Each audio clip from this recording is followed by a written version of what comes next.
Welcome to Hearths of Myths. Let the noise of the modern world fade away. Let the hum of electricity, the glare of artificial lights, and the relentless ticking of clocks dissolve into a soft golden haze. We are going back, deep back, before the great cathedrals of Europe were even dreams in stone, before the marble columns of Greece rose from the earth, before the iron chariots of the Hittites rattled across the plains. We are traveling to a time when the world was new, when the boundaries between the earth and the sky were thin, and when the gods did not merely watch from above, they hunted upon the wind. Close your eyes. Feel the heat rising. It is not an oppressive heat, but a dry, purifying warmth that bakes the clay and turns the sand into a mirror of the sun. You are standing on the edge of the green and the red, the Chemmis and the Deshret. To your left flows the lifeblood of the world, the Nile, a ribbon of dark, cool power moving sluggishly towards the sea. To your right stretches the infinite, terrifying beauty of the Sahara, a golden ocean where silence reigns supreme. Look up. The sky here is not the pale, watery blue of northern climes. It is a deep, resounding lapis lazuli, a blue so intense it feels solid, like a heavy bowl inverted over the earth. And there, suspended in that crushing expanse of azure, is a speck, a single dark point of focus. It hangs motionless, defying gravity, anchored to the firmament by an invisible thread of will. It is watching. It sees the beetle scuttling over the dune a mile away. It sees the ripple of the crocodile sliding into the reeds. It sees the secret beating of your heart. Suddenly, the speck drops. It does not fall. It tears the air apart.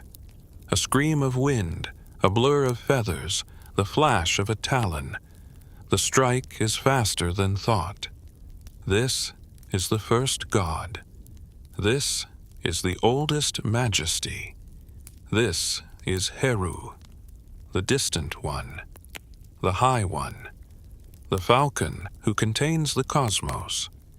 Before he was the son of Osiris, before he was the avenger who battled Seth in the mud, before he was the babe in the rushes nursed by Isis, he was simply this, the sky. To understand Horus, we must strip away the layers of later theology. We must forget, for a moment, the human dramas of the Osirian family cycle, the murder, the grief, the politics of the divine court. Those stories, powerful as they are, came later. In the deepest dawn of Egyptian history, in the pre-dynastic mists of the Naqada period, Horus was not a man with a bird's head. He was the atmosphere itself. His name, Heru, is derived from a root word meaning that which is above, or the distant one. He is the height. He is the vertical distance that separates the mundane dust of the earth from the divine purity of the stars. Imagine the mind of the ancient Egyptians living along the Nile Valley 5,000 years ago. Their world was defined by the horizontal axis of the river and the vertical axis of the sun. The bird that dominated this vertical realm, the bird that could fly higher than any other, disappearing into the glare of the sun god Ra, was the falcon. Specifically, the lanner falcon or the peregrine falcon. These birds were not just animals to the ancients. They were biological miracles. The peregrine is the fastest creature on the planet. When it stoops, diving from the upper atmosphere to strike its prey, it becomes a missile of flesh and bone, reaching speeds that the human mind can barely comprehend. To the early hunters and farmers of the Nile, this was not biology. This was divinity. This was a power that possessed the Sekhem, the raw, potent force of authority. And so, in the ancient city of Nekhen, which the Greeks would later call Hierakonpolis, the city of the hawk, a cult began to rise. Nekhen was the cradle of kingship. Long before the pyramids of Giza broke the horizon, the rulers of Nekhen were forging the concept of the pharaoh, and they did so under the patronage of the Falcon. Let us walk through the streets of ancient Nekhen. It is a city of mud brick and reed mats, bustling with the smell of brewing beer, roasting duck, and the ever-present dust. In the center of the settlement stands a shrine. It is not the colossal stone temples of Karnak or Luxor that will come millennia later. It is a humble, primal structure, a fenced enclosure, a courtyard of beaten earth, and a pole. Atop that pole sits an image, a falcon. This is Horus the Nekheni, he of Nekhen. Here, the local chieftains, the followers of Shemsu-Hor, began to identify themselves with the bird. The king did not just worship Horus. The king was Horus. He was the earthly manifestation of that terrifying power in the sky. When the king smote his enemies, it was the falcon striking the hare. When the king surveyed his lands, it was the falcon gliding on the thermals, seeing all, missing nothing. This identity was so absolute that for 3,000 years, every single pharaoh, from the unifier Narmer to the last Caesars of Rome, would carry the Horus name as their primary title. Before they were sons of Ra, they were living Horuses. But let us expand our vision from the city to the cosmos. As the thinkers of Nekhen looked up, they began to map the face of their god onto the universe. If Horus is the sky, then what are the celestial bodies? They are his eyes. This is one of the most profound and enduring metaphors in all of mythology. Mekenti Irti, he who has the two eyes on his brow. Imagine the face of the sky. During the day, the burning, golden orb of the sun dominates the heavens. This is the right eye of Horus. It is the eye of aggressive power, of heat, of clarity, of judgment. It is the active force. When the sun beats down on the threshing floor, bleaching the bones of the dead and ripening the grain of the living, it is the stare of the falcon. There is no hiding from the right eye. It penetrates the deepest shadows. It is the aspect of Horus that burns. Then the sun sets. The sky turns a deep, velvety indigo, and the moon rises. This is the left eye of Horus. It is cooler, softer, more mysterious. It waxes and wanes. It is vulnerable. While the sun is constant and invincible, the moon is subject to injury, to cycles of darkness and regeneration. This left eye would become the center of the greatest healing myths in Egypt, the Wedjat, the whole one. But in this primordial time, it was simply the night vision of the predator, the falcon hunting by the light of the stars. And what of the stars themselves? Look closely at the breast of a lanner falcon. It is speckled. It is covered in hundreds of dark and light spots. To the priests of Nekhen, this was no accident. The breast of the bird was the dome of the night sky, and the speckles were the unwearying stars, the imperishable ones who never set. When the falcon spreads his wings, he creates the canopy of the heavens. His wingspan is the horizon itself, stretching from the eastern mountains of Baku to the western peaks of Manu. When he flutters his wings, he creates the wind, the north wind that cools the land and drives the ships upriver against the current. When he blinks, day turns to night. This is the cosmic Horus. He is vast. He is terrifyingly large. He is not a human hero yet. He is a force of nature. In the pyramid texts, carved into the walls of the tombs of the earliest kings, we find echoes of this primal nature. The king, identified with Horus, does not climb a ladder to heaven. He flies. He grows feathers. "My wings are the wings of a falcon," the dead king declares. He breaks the shell of the sky like an egg and soars into the abyss of the duat. But there is a loneliness to this cosmic supremacy. The sky is a lonely place. It is distant. Heru is the distant one. He is separated from the humanity he protects. He floats in the high ether, untouched by the mud and the sweat of the floodplain. To bridge this gap, to bring the god down from the exosphere and into the hearts of men, the myth had to evolve. The sky god needed a family. The abstract force needed a story.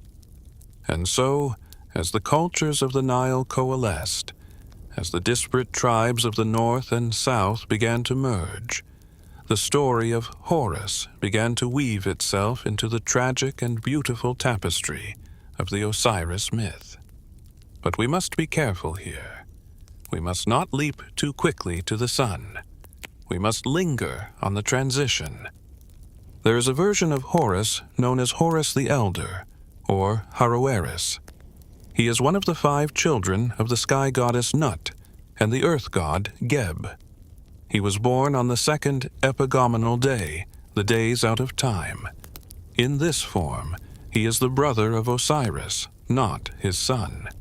He is a fully mature god, a warrior of light who battles the darkness simply because it is his nature, not because of a blood feud. He is the truth of the daylight, fighting the chaos of the night. But the heart of Egypt craved connection. They needed a god who suffered, a god who was small before he was big, a god who needed protection. And thus, the great theological shift occurred. The high falcon, the lord of the horizon, was pulled down into the tragic orbit of Osiris. The transition begins with a death. Osiris, the good king, the lord of life, the teacher of agriculture, is betrayed. We know the story well, but let us view it not from the perspective of the victim, but from the perspective of the legacy that is yet to be born. Osiris is murdered by his brother Seth. Seth is the storm, the chaos, the red desert that threatens to swallow the green valley. Seth is the necessary antagonist. Without Seth, the sky is just a static blue dome. With Seth, the sky becomes a battlefield. Seth kills Osiris. He seals him in a chest, he throws him into the river, and later, in a fit of rage, he hacks the body of the king into 14 pieces and scatters them across the land. The throne is empty. Ma'at, the cosmic balance, is shattered. The falcon has no perch. Enter Isis, the great of magic, the weaver of spells. She who is more clever than a million gods. She wanders the land, a mourning widow, gathering the pieces of her husband. She reassembles him. She wraps him in linen, creating the first mummy. But Osiris is dead. He belongs to the west, to the realm of ghosts. He cannot sire a child in the land of the living. Or can he? It is here that the myth defies the laws of nature to create the ultimate symbol of legitimacy. Isis, in the form of a kite, a small bird of prey, a lesser cousin to the falcon, hovers over the body of her dead husband. She beats her wings, creating a magical wind, the breath of life. She draws the essence from the dead king. It is a moment of profound necromantic power. From death, life is stolen. In that impossible union, Horus is conceived. But this is not the distant sky god of Nekhen anymore. This is a seed planted in sorrow. This is a child conceived in the shadow of murder, with a bounty already on his head. The distant one has become the hidden one. Isis knows she cannot stay in the open. Seth sits on the throne of Egypt. His spies are everywhere. The demons of the desert, the gazelles, the snakes, even the very wind might carry the scent of the heir to the usurper. If Seth finds the child, the lineage of Osiris ends forever. Chaos wins. The sun will never rise again. So, Isis runs. She does not run to the high mountains or the stone fortresses. She runs to the most inhospitable, impenetrable place in the Egyptian landscape. She runs to the delta, to the papyrus swamps of Chemmis. Imagine the delta at twilight. It is a labyrinth of water and reed. The papyrus stalks grow 20 feet high, creating a dense green wall that blocks out the horizon. The water is dark, stagnant, and teeming with life. Mosquitoes cloud the air. Crocodiles float like logs, waiting. This is the edge of the world, the place where the solid land dissolves into the chaotic sea. Here, on a floating island of Chemmis reeds, Isis gives birth. There is no golden palace for the newborn king. There are no trumpets, no courtiers bowing, no priests burning incense. There is only the damp smell of mud, the rustle of the wind in the reeds, and the anxious heartbeat of a mother on the run. The child is born. He is named Horus, but in this form he is Harpocrates, Heru Pakered, Horus the child. He is depicted not as a mighty falcon, but as a naked human infant, his finger held to his lips in a gesture of silence and childish innocence. He is vulnerable. He is weak. His legs are not strong enough to stand. His neck cannot support the weight of the double crown. He is the soft potential of the morning sun before it has the strength to burn.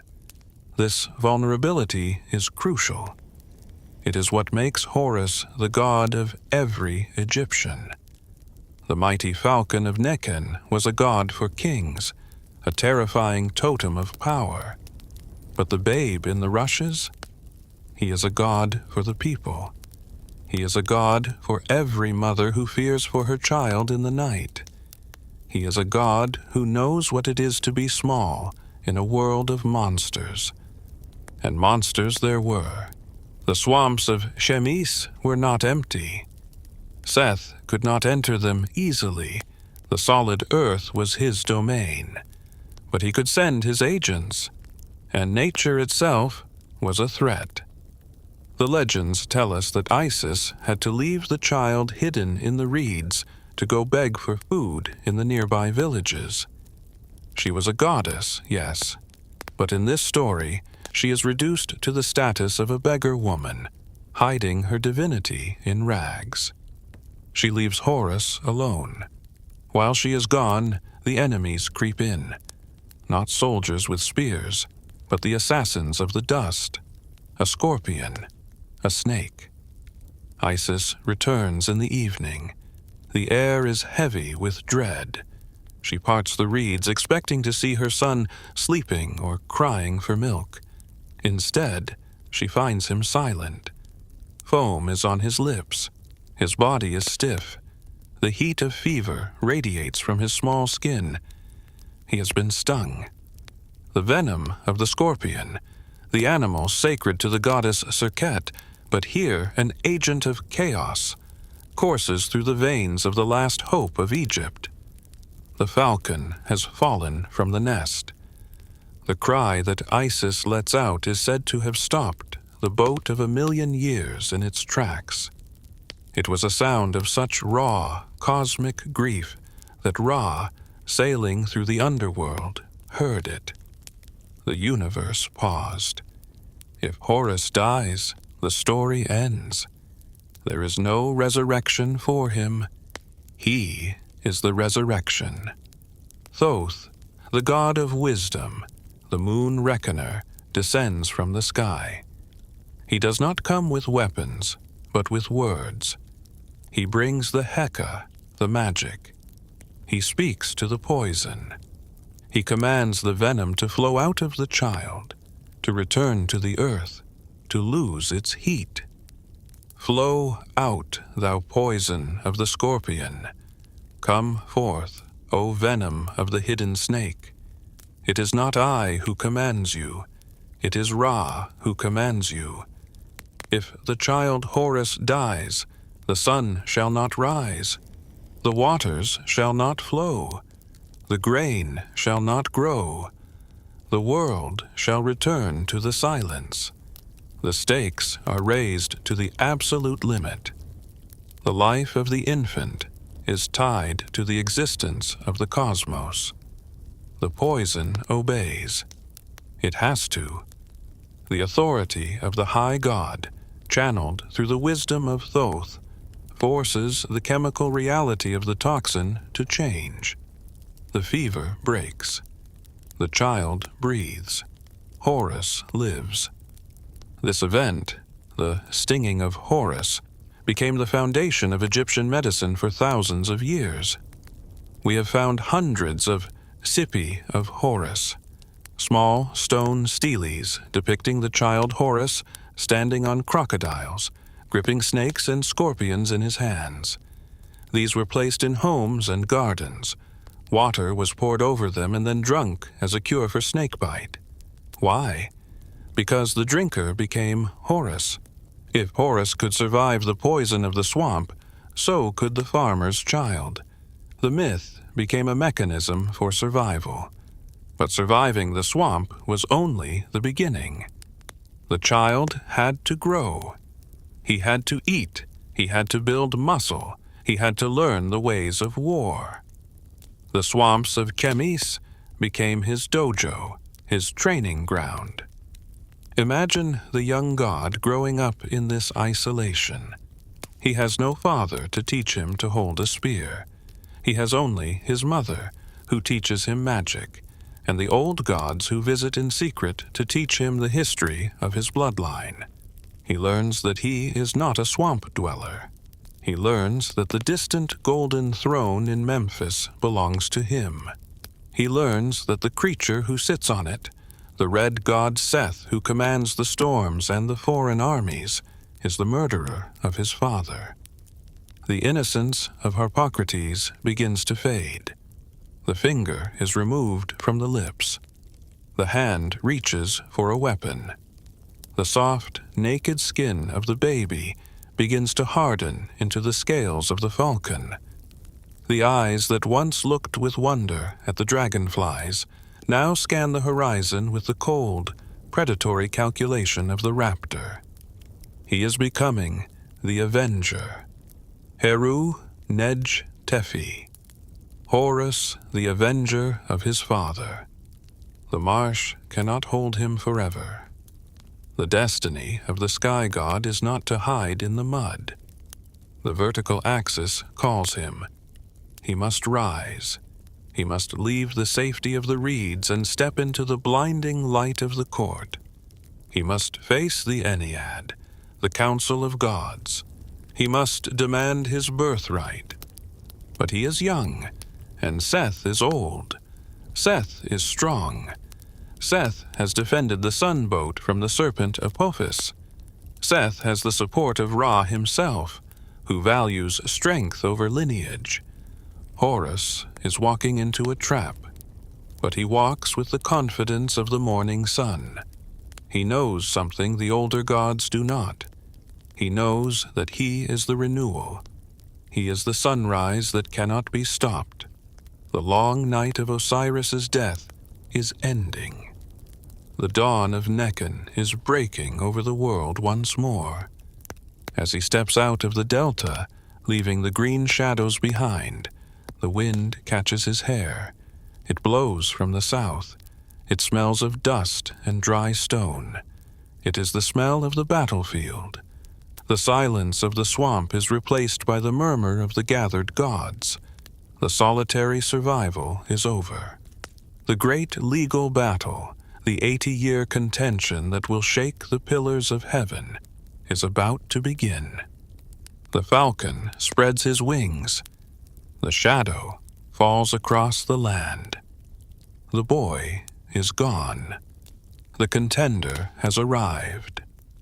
The silence of the desert awaits the sound of his voice, and in the great hall of the gods, the air grows heavy with anticipation. The doors are opening. Can you hear the footsteps? They are light, like a bird touching down, but they carry the weight of a mountain. Let us follow him into the hall. The desert is vast, open, and honest. It hides nothing. The sun strikes the sand, and the heat rises in visible, shimmering waves, exposing every rock, every lizard, every bone. This is the realm of the Red Land, the Deshret. It is the domain of Seth. It is a place of absolute clarity, but it is a clarity born of death. But Egypt is not just sand. If you walk north, following the spine of the river, the world begins to change. The single, unified channel of the Nile, which has cut through the limestone plateau like a sword for hundreds of miles, suddenly loses its focus. It widens, it slows, it splits. The river veins out into a dozen great branches and 1,000 minor capillaries. The solid earth dissolves into a sponge of silt and water. The horizon disappears, swallowed by walls of green. You have entered the delta. You have entered the realm of the papyrus. To the ancient Egyptians, this was the lower land, but in the sacred geography of our story, it is the womb. It is here, in the impenetrable thickets of the north, that the next act of the drama unfolds. We leave behind the cosmic soaring of the falcon in Nekhen, and descend into the damp, claustrophobic, and terrified silence of the marshes. We are going to a place called Chemmis. In the ancient tongue, it is Achbit, the floating island of Chemmis. It is a place that does not appear on the maps of men. It shifts with the tides of the river. It moves with the wind. It is a piece of land that has broken away from the order of the world to become a sanctuary for the impossible. Here, hidden deep within the rustling green walls of the papyrus reeds, is a woman. She is Isis, the great of magic, the throne. But she is not wearing the vulture crown of the queen, nor the golden collars of the court. She is dressed in the rough linen of a peasant. Her feet are caked with the black mud of the marsh. Her hands, which once held the scepter of sovereignty, are now calloused from pulling roots and weaving mats. She is a fugitive, and in her arms, wrapped in swaddling clothes that smell of river water and milk, is the future of the world. Horus. This phase of Horus's existence is known as Harpocrates, Heru Pakered, Horus the child. It is the most tender and the most terrifying chapter of his life. We often think of gods as immutable, invulnerable beings who emerge fully formed from the brow of creation. But Horus is unique. He is a god who had to survive childhood. He is a god who had to be small. Imagine the atmosphere of Chemmis. The air is heavy with humidity. It presses against your skin like a warm, wet blanket. The soundscape is a constant hypnotic drone. The buzzing of a million insects, the croaking of frogs, the splash of fish breaking the surface, and above it all, the endless swish, swish of the papyrus stalks rubbing against each other in the breeze. It is a wall of sound that masks the cry of a baby. Isis has chosen this place for a reason. Seth, the murderer of her husband Osiris, controls the solid ground. He controls the armies. He controls the storm. But Seth hates the water.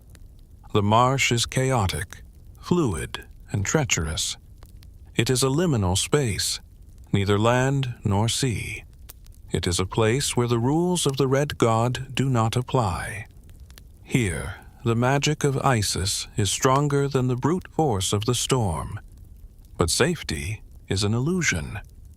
The marsh has its own dangers. The texts tell us that Isis was not always with the child. She had to leave him. Even a goddess must eat. Even a goddess must gather wood for the fire. So, during the days, she would hide the infant Horus in a nest woven from the reeds.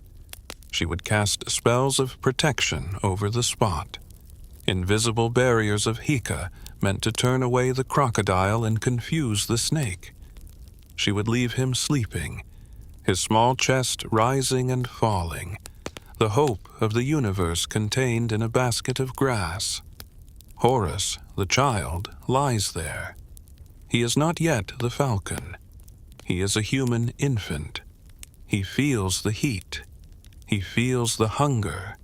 He watches the sunlight filtering through the green canopy above him, creating dancing patterns of light and shadow. He does not know that he is a king. He only knows that he is alone.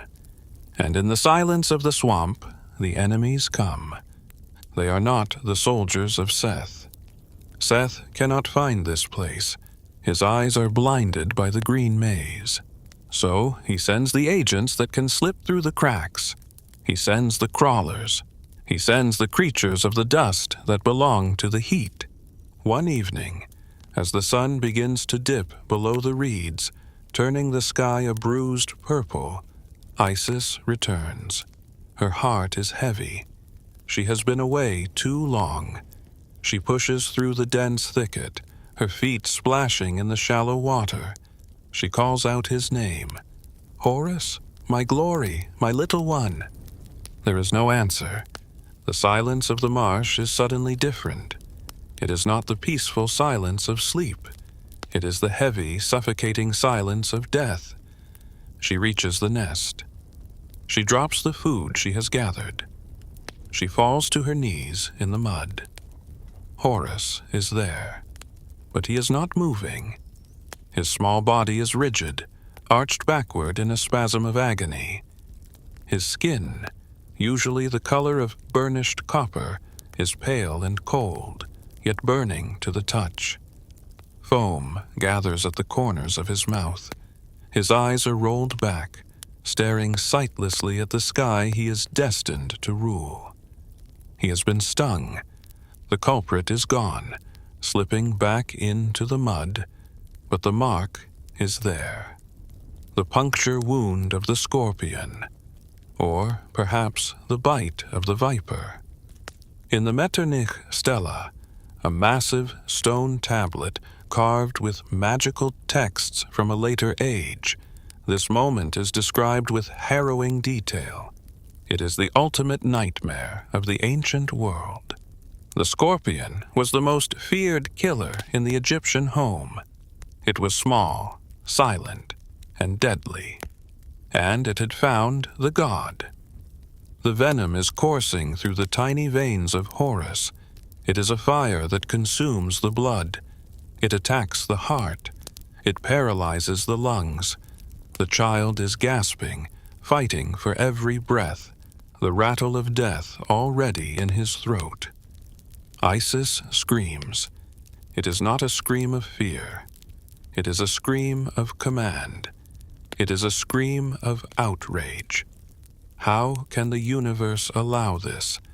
How can the son of Osiris, the one born to set the world right, die in a patch of mud, killed by a mindless insect? It is a violation of the cosmic order.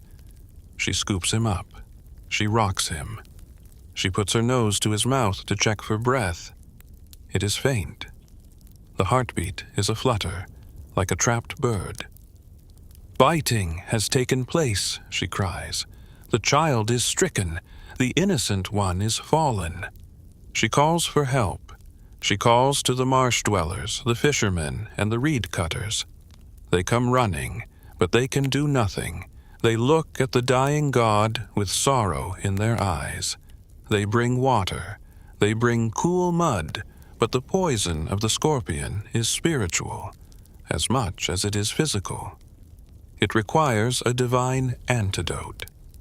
Isis realizes that her own magic is not enough. She is the mistress of spells, yes, but she is also a mother, and her panic is clouding her power. She needs the high magic. She needs the authority of the Creator. She turns her face to the sky. She does not pray, she demands. She calls out to the boat of millions of years, the solar bark of Ra that is sailing across the heavens. Stop, she cries. Stop your journey, O Ra. The air is dying. If Horus dies, the light shall not shine. If Horus dies, the darkness will swallow the earth. If the child breathes his last, the sun shall stop in the sky and never set. It is a threat. It is the ultimate leverage. The existence of the cosmos is tied to the existence of Horus, and the impossible happens. High above the atmosphere, in the realm of the immutable stars, the sun boat stops. The friction of the halt sends a shudder through the universe. Time itself suspends. The sun hangs motionless in the sky. The laws of nature are put on hold because a mother is weeping for her son. From the boat descends a figure. He comes down on a beam of light, or perhaps he steps out of the air itself. It is Thoth, the ibis-headed god, the lord of Hermopolis, the scribe of the gods, he who knows the secret names of all things. He lands in the marsh. His white linen robes are spotless, untouched by the mud. He holds the staff of life and the scroll of power. He looks at Isis, and his voice is calm, a soothing balm against her hysteria. Fear not, Isis, Thoth says. Fear not, O goddess. I have come from the sky with the breath of life. I have come to drive out the poison. He kneels beside the dying child. He does not use a knife or a potion. He uses words. In the Egyptian worldview, words are reality. To speak is to create. To command is to alter the fabric of existence. Thoth begins the incantation of the expulsion. He addresses the poison directly, as if it were a living entity, an intruder that has broken into a sacred house. Flow out, thou poison of the scorpion. Come forth, O venom of the hidden snake. Return to the earth. The sun god commands you. Ra commands you. It is not I who speaks. It is the Lord of the horizon who speaks through me. He touches the child's forehead. He recites the names of the great gods, binding the poison to their power.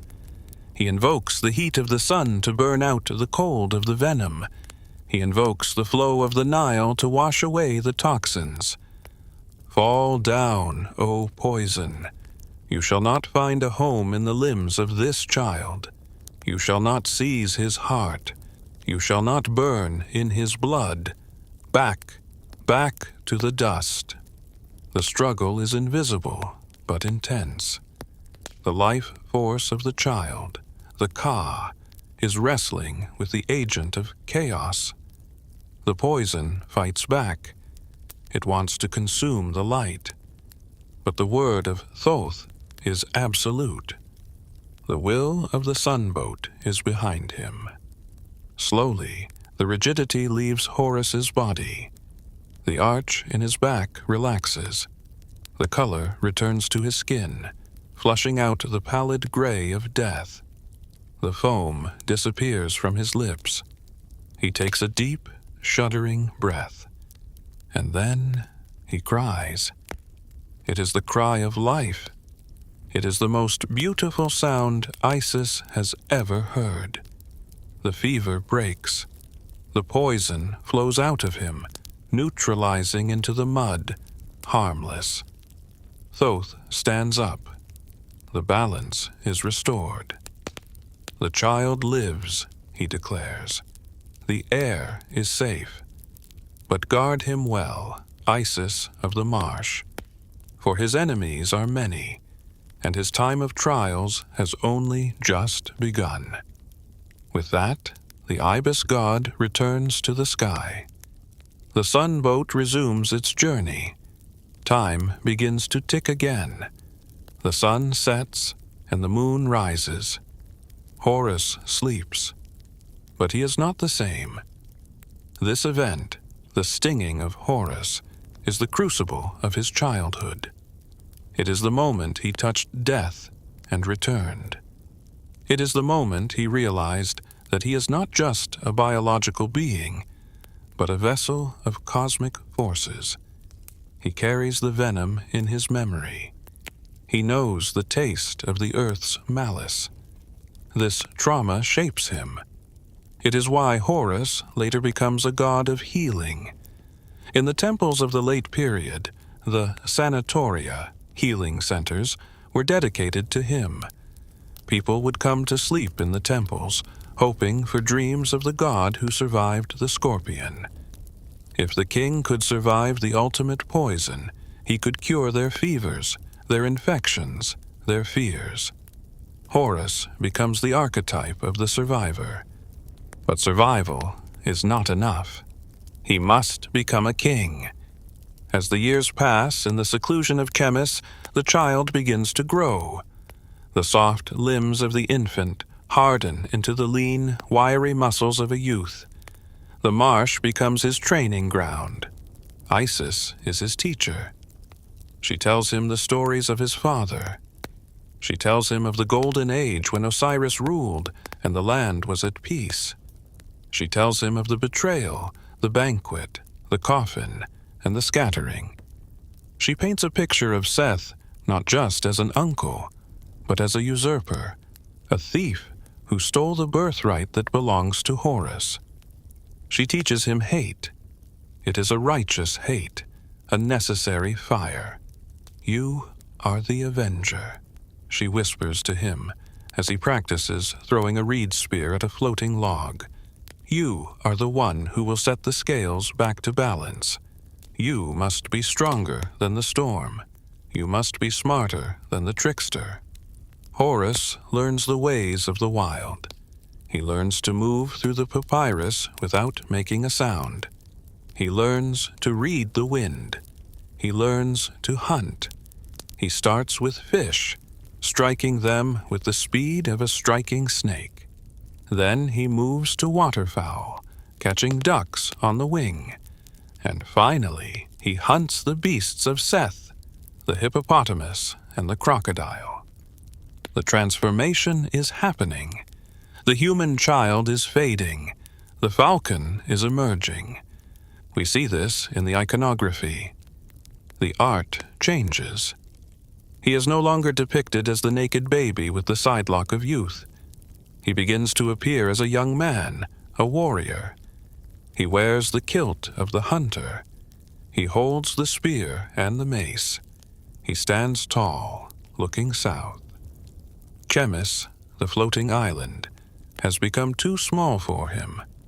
The green walls of the papyrus are no longer a sanctuary. They are a cage. He feels the pull of the upper kingdom. He feels the call of Nekhen, the city of his ancestors. He feels the weight of the double crown, even though it rests on another's head. One day, he stands at the edge of the marsh. The delta stretches out behind him, a labyrinth of safety that he has outgrown. Before him lies the river, winding south into the heart of the country. He turns to Isis. He does not need to speak. She sees it in his eyes. The eyes that are no longer the soft eyes of a child, but the burning, intense eyes of a hawk, the Makenti Irti. "It is time," she says. She has raised him. She has saved him from the scorpion. She has hidden him from the storm. But she cannot fight his battles for him. The mother must step back so the king can step forward. Horus takes his first step out of the reeds. He steps onto the solid, dry earth of Egypt. The ground vibrates beneath his feet. Far away, in the golden halls of Memphis, Seth stirs on his throne. The red god feels a chill in the air, a disturbance in the wind. He knows. The ghost of Osiris has returned. The sun has risen. Horus lifts his face to the sun. He is ready. He is going to court. He is not going to beg for his throne. He is going to demand it. The greatest legal battle in the history of the universe is about to begin. The Ennead is waiting. The gods are gathering their robes and taking their seats. The marsh is behind us. The marble halls of judgment lie ahead. Let us follow the young prince as he walks toward his destiny. The silence of the marsh is behind us. The humidity of the delta has evaporated, replaced by the cool, polished stone of the divine hall. We have moved from the primal struggle of survival to the sophisticated struggle of law. Welcome to the court of the Ennead. This is not a courtroom of wood and gavel. It is a cosmic assembly held on the island of fire, in the very center of the universe. The floor is made of lapis lazuli, reflecting the stars. The pillars are columns of light, and seated in a semicircle, on thrones that hum with power, are the Great Nine, the Ennead of Heliopolis.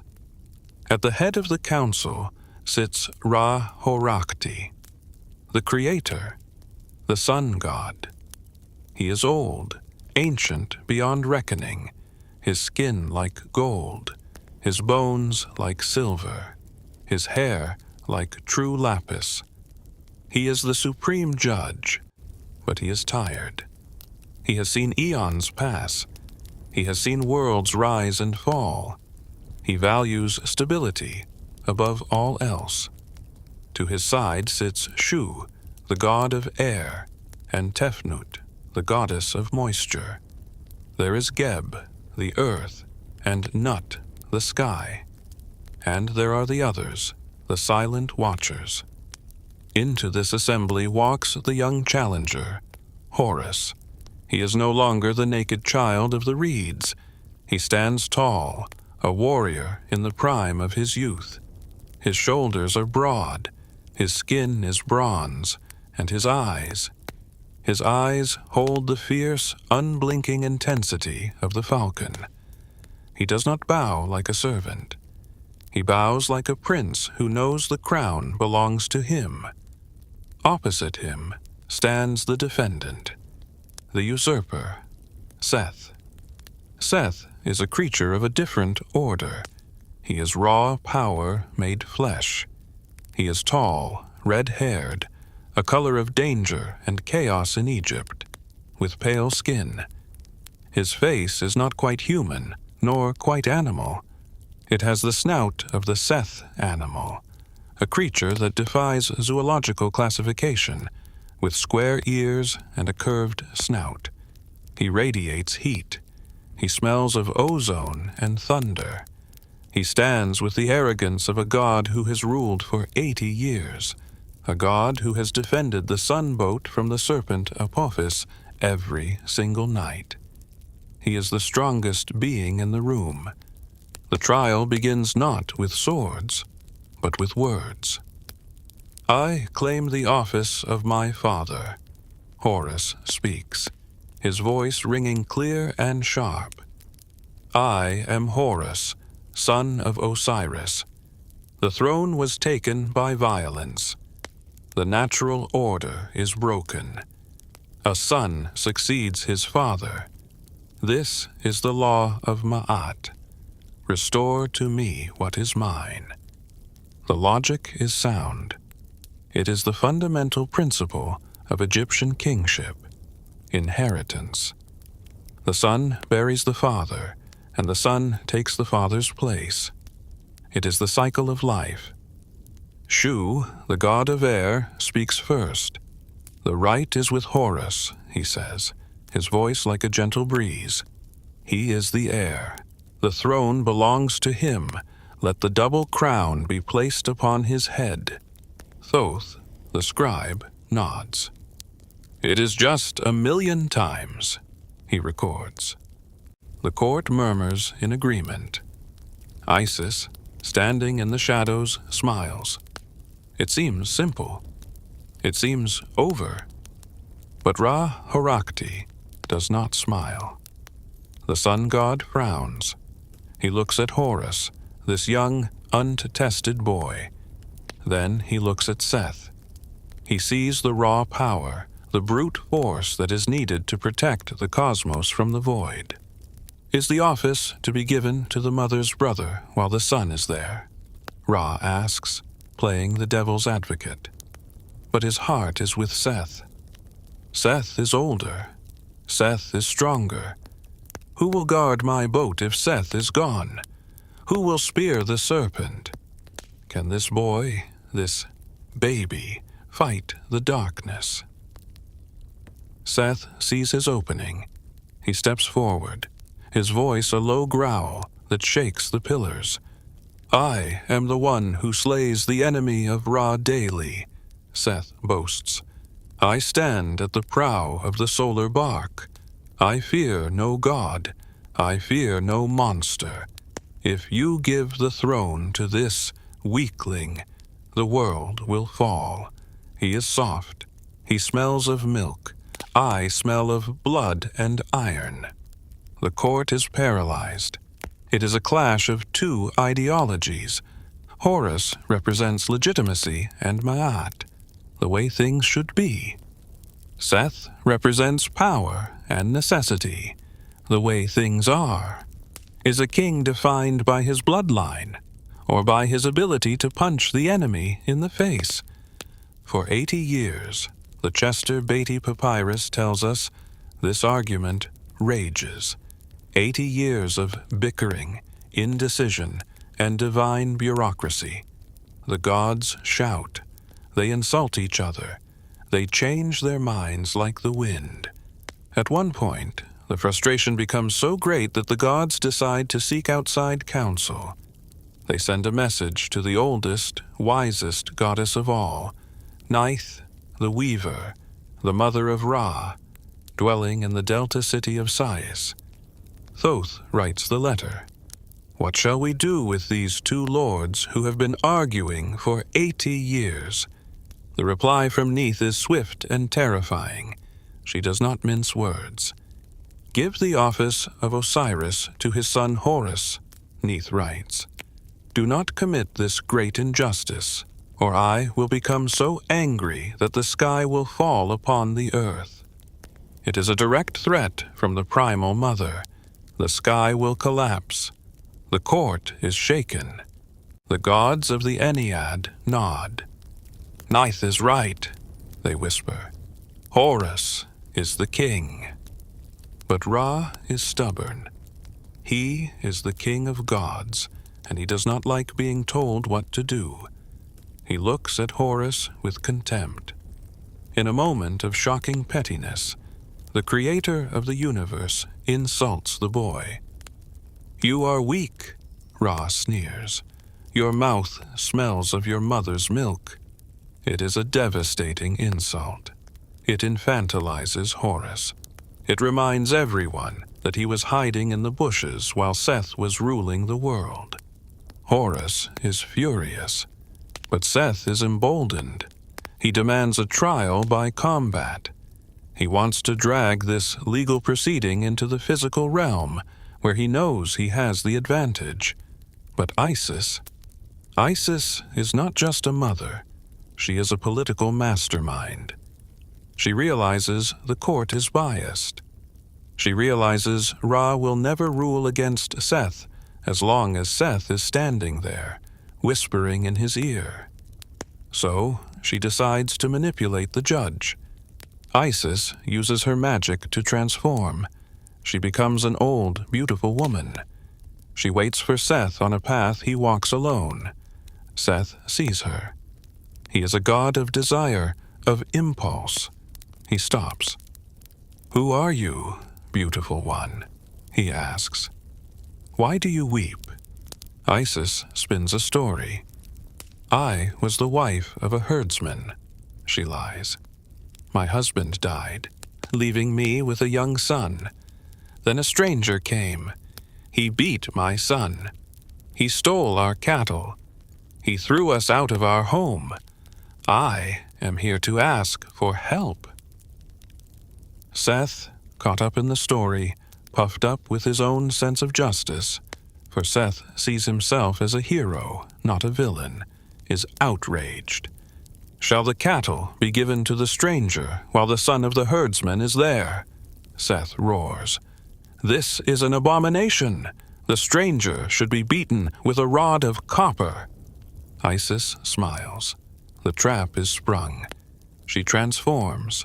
She turns into a kite bird, flying up into the acacia tree. She laughs down at him. "Weep for yourself, Seth," she cries. "Your own mouth has judged you. You are the stranger. You are the one who stole the cattle from the son of the herdsman." Seth realizes he has been played. He has admitted, out loud, that the son has the right to inherit. He roars in fury. He runs to Ra, complaining of the trickery. But Ra, for the first time, looks at Seth differently. The logic is undeniable. Even Seth knows it is wrong. But a legal victory is not enough for Seth. He is the Lord of Storms. He does not care about logic. He cares about dominance. If he cannot win with words, he will win with pain. "I will not argue any more," Seth shouts, drawing his scepter, the heavy Was scepter that cracks skulls. "I will not sit in this court with this woman and her brat. Let us throw the words into the river. Let us fight." The atmosphere in the hall shifts. The lapis lazuli floor seems to darken. The gods of the Ennead pull back. They know what is coming. The time for scrolls and speeches is over. Horus steps forward. He does not flinch. He has expected this. The training in the marsh was not for debate. It was for war. "I accept," Horus says. "Choose your weapon, uncle. Choose your contest." Seth grins. It is a smile of jagged teeth, a smile of predation. He looks at the young, handsome face of his nephew, and he sees something he wants to break. He proposes a contest that is deceptively simple, yet deadly. "Let us turn ourselves into hippopotamuses," Seth says. "Let us plunge into the depths of the great green sea. He who surface first to breathe shall be the loser. He who can hold his breath the longest shall be king. It sounds like a game. It is not. The hippopotamus is the most dangerous beast in Africa. It is a creature of pure aggression, capable of snapping a crocodile in half. And it is Seth's sacred animal. He is inviting Horus into his own domain, into the crushing depths, into a test of endurance where air, the domain of the falcon, is denied. Horus nods. So be it. The court dissolves. The gods move to the riverbank. The sun beats down on the water. The tension is palpable. Horus and Seth stand on the edge. In a shimmer of magic, their forms blur. The human shapes stretch, bloat, and harden. Thick gray skin covers them. Massive jaws form. They become two colossal beasts, entering the water with a splash that floods the banks. They sink.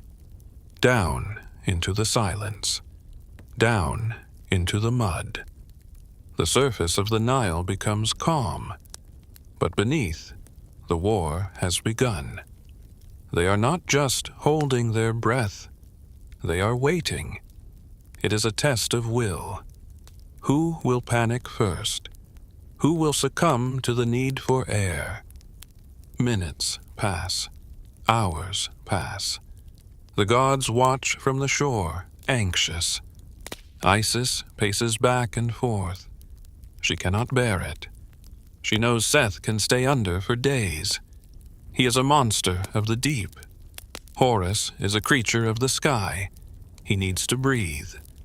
Her maternal instinct, usually her greatest strength, becomes her flaw.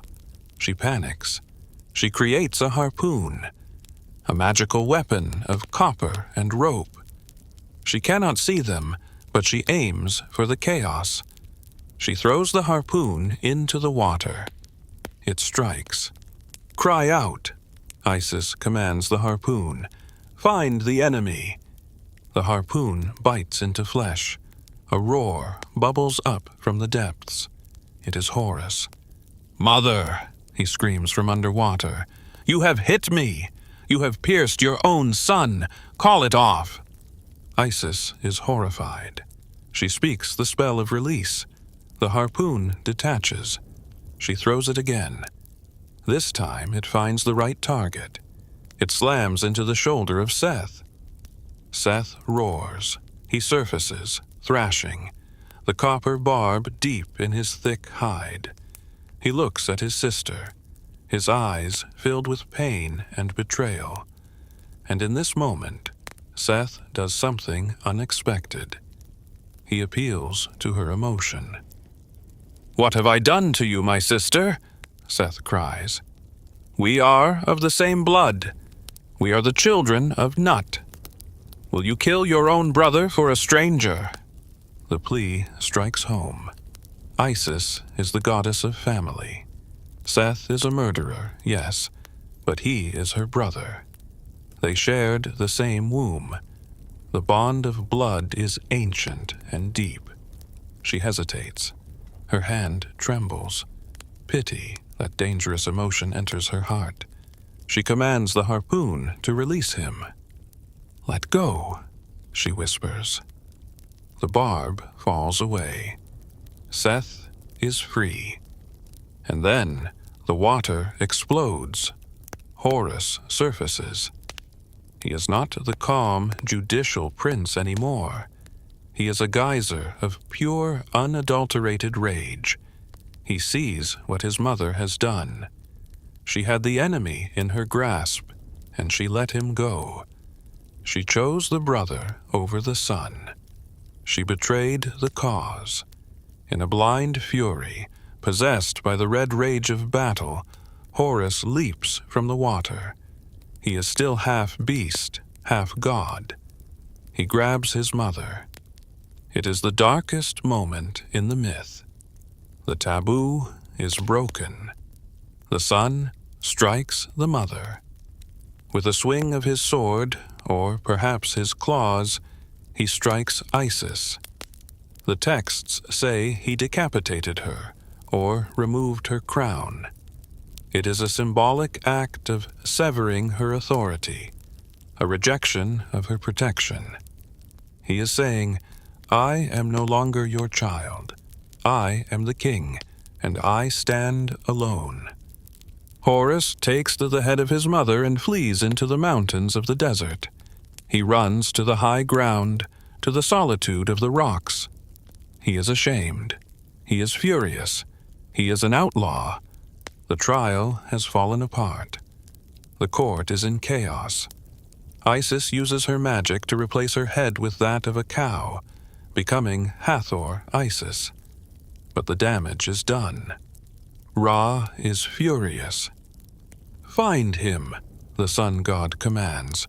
Find Horus. He has shed divine blood. The gods hunt him, but Seth finds him first. Horus is sleeping under a Shanusha tree in the oasis of the western desert. He is exhausted. He thinks he is safe. He is not. Seth finds him. He looks at his sleeping nephew. He sees the beautiful face, the eyes that see everything, closed in sleep. Seth does not kill him. Death is too simple. Seth wants to maim.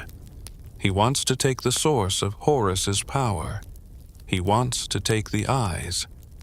With a cruel, serrated knife, or perhaps with his own talons, Seth gouges out the eyes of Horus, both of them, the sun and the moon. He rips them from the sockets. He throws them onto the mountain. Let them be bulbs, Seth curses, and the eyes turn into lotus bulbs, growing into the earth. He leaves Horus there, blind, bleeding, helpless in the dark.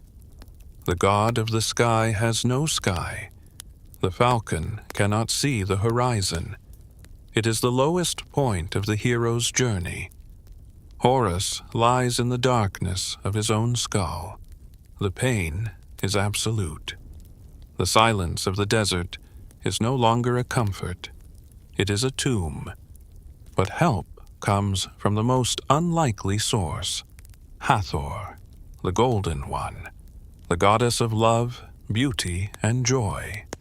But she is also a fierce protector. She finds the blind god weeping in the sand. She does not use spells. She uses nature. She catches a gazelle. She milks it. She takes the warm, fresh milk, a substance of pure life and gentleness, and she drips it into the empty sockets of Horus's eyes. Open, she whispers. See the world again. The magic of the milk, the kindness of the goddess, restores him. The wounds heal. The vision returns. But it is different now. He has seen the darkness.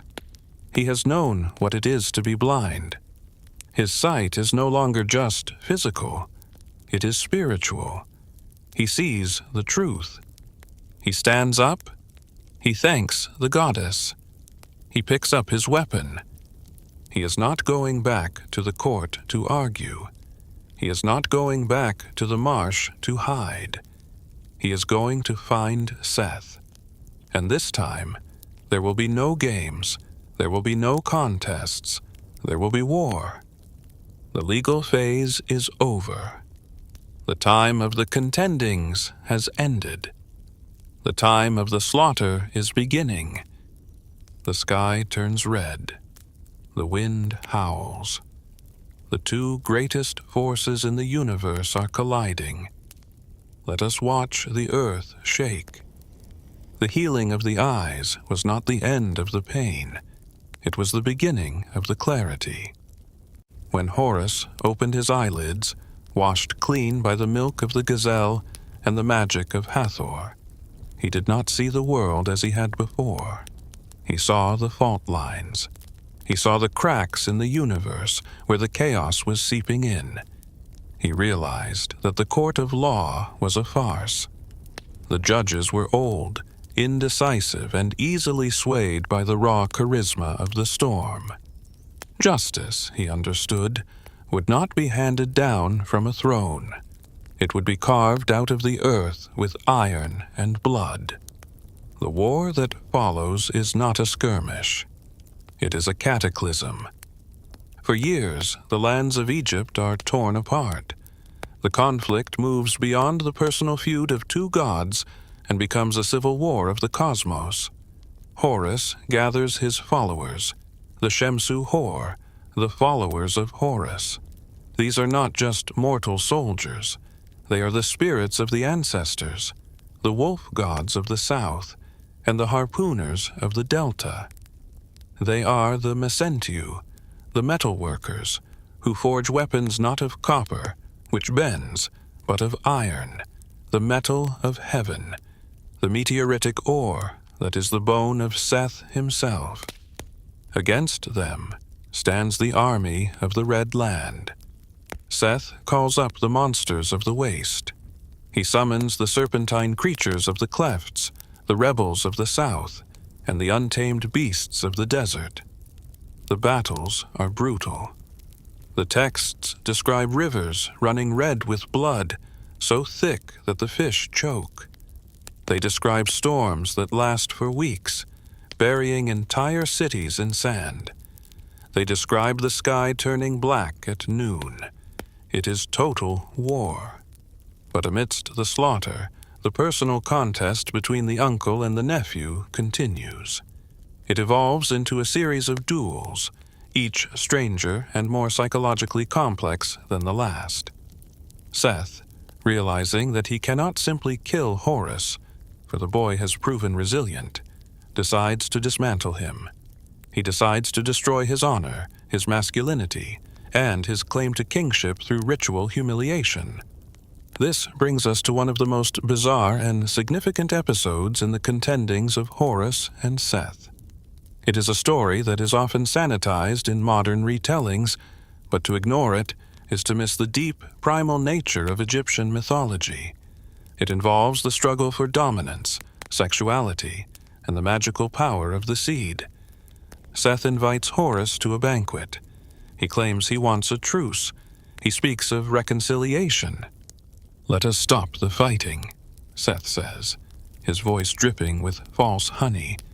"Come to my house. Let us eat and drink. Let us sleep under the same roof as kinsmen." Horus goes. He is wary, but the laws of hospitality are sacred. They eat, they drink, and when the night comes, a bed is prepared for them.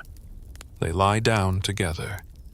Seth waits until the heavy breathing of sleep fills the room, but Horus is not asleep. He is watching through his eyelashes.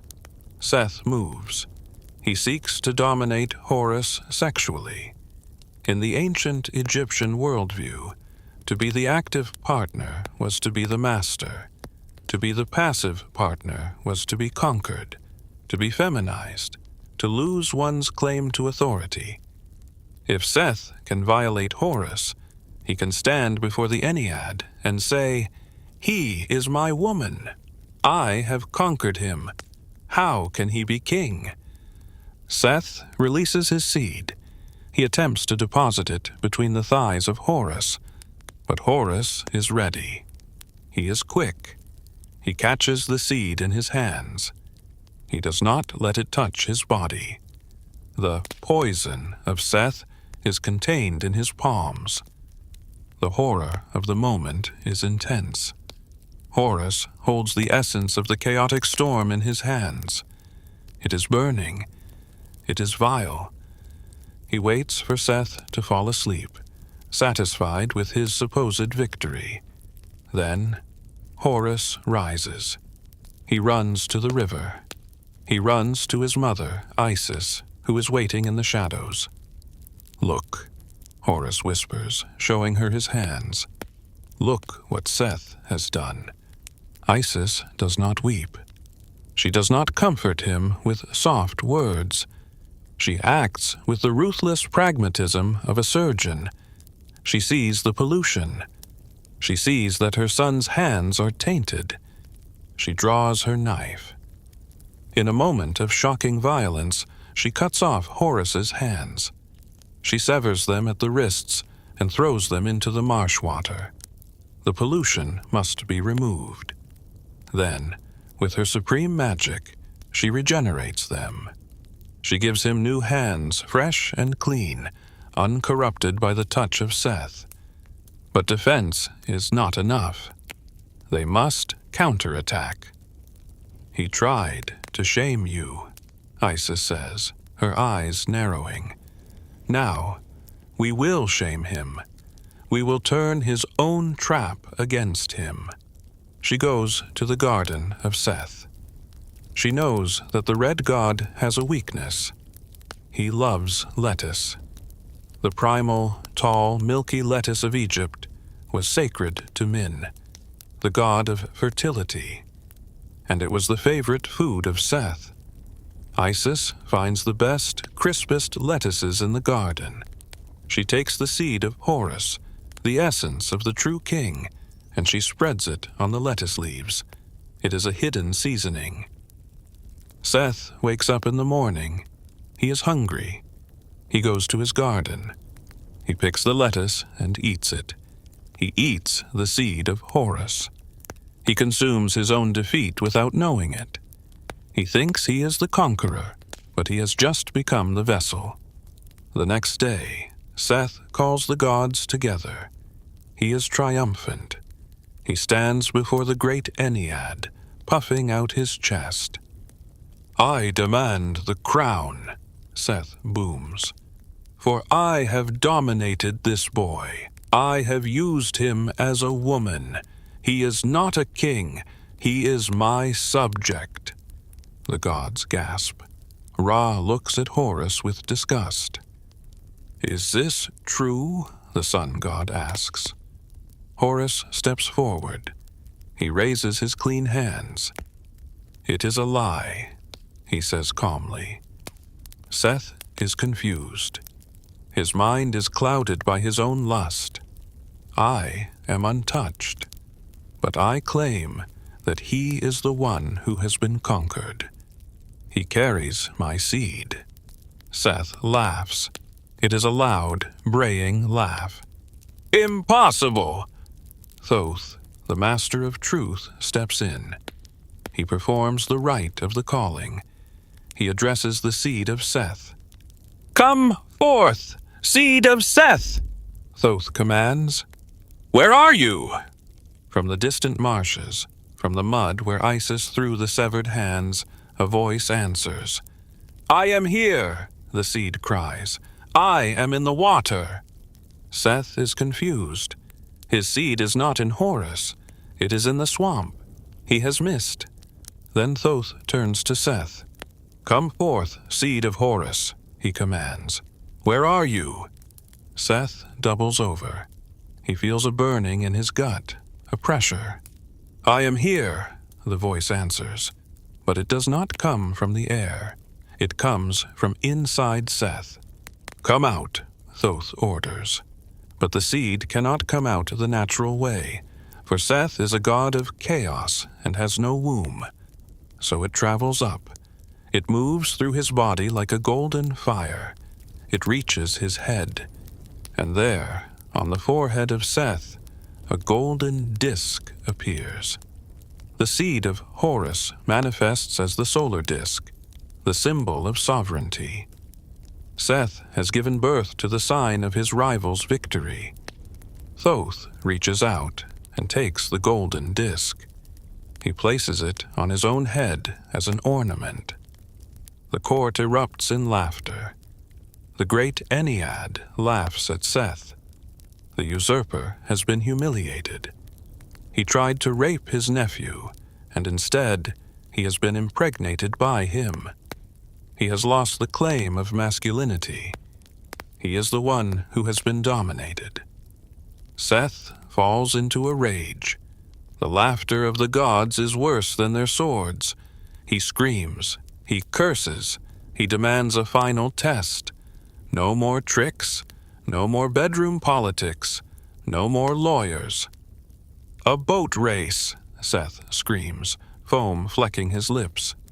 "We will build ships of stone, true stone. We will race to the finish line. He who wins takes the crown. He who loses dies." It is insanity. Boats cannot be made of stone. Stone sinks. It is the heavy element of the earth. But Seth is the Lord of strength. He believes his will can overcome physics. He believes that if he is strong enough, the rock will float. Horus agrees. But Horus is the son of Isis. He is the god of intelligence. He knows that strength without wisdom is just gravity. Seth goes to the mountain. He hews a massive block of granite. It is a mountain peak itself. He carves it into a ship. It is magnificent, terrifying, and impossibly heavy. He drags it to the riverbank, sweating, his muscles bulging, the ground shaking with every step. Horus goes to the forest. He cuts down cedar trees. He builds a sleek, fast ship of wood. But he knows the rules of the challenge. Ships of stone. So he takes gypsum, white plaster made from limestone dust. He coats the wooden hull with thick layers of gypsum. He paints it to look like granite. He polishes it until it shines like the rock of the mountain. From a distance, it looks like a ship of solid stone, but inside it is buoyant. It is a trick, yes, but in the war against chaos, a trick is a weapon of Ma'at. The day of the race arrives. The banks of the Nile are lined with the gods. Ra-Horakhti watches from his solar bark. Seth pushes his granite ship into the water. "Float!" he commands. The river accepts the offering. The ship slides into the water. And then, with a majestic, inevitable glug, it sinks, straight to the bottom. It does not drift. It plummets like a stone dropped in a well. Seth is left standing in the shallows, the water swirling around his waist, his great ship gone. Horus launches his boat. It hits the water. It bobs. It floats. The stone ship rides the current. Horus raises the sail. He catches the wind, his element. He begins to move upstream, laughing. The humiliation is total. Seth has lost the legal argument. He has lost the sexual contest. He has lost the test of strength. He sees Horus sailing away to victory, the white boat gleaming in the sun.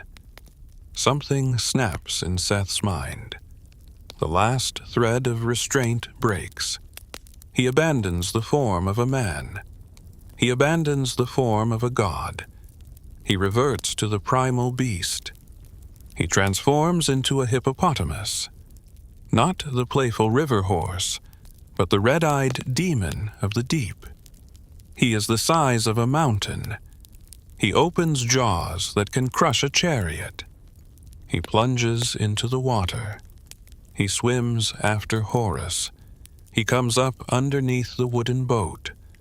The stone ship shatters. The wood splinters. The gypsum dust clouds the water.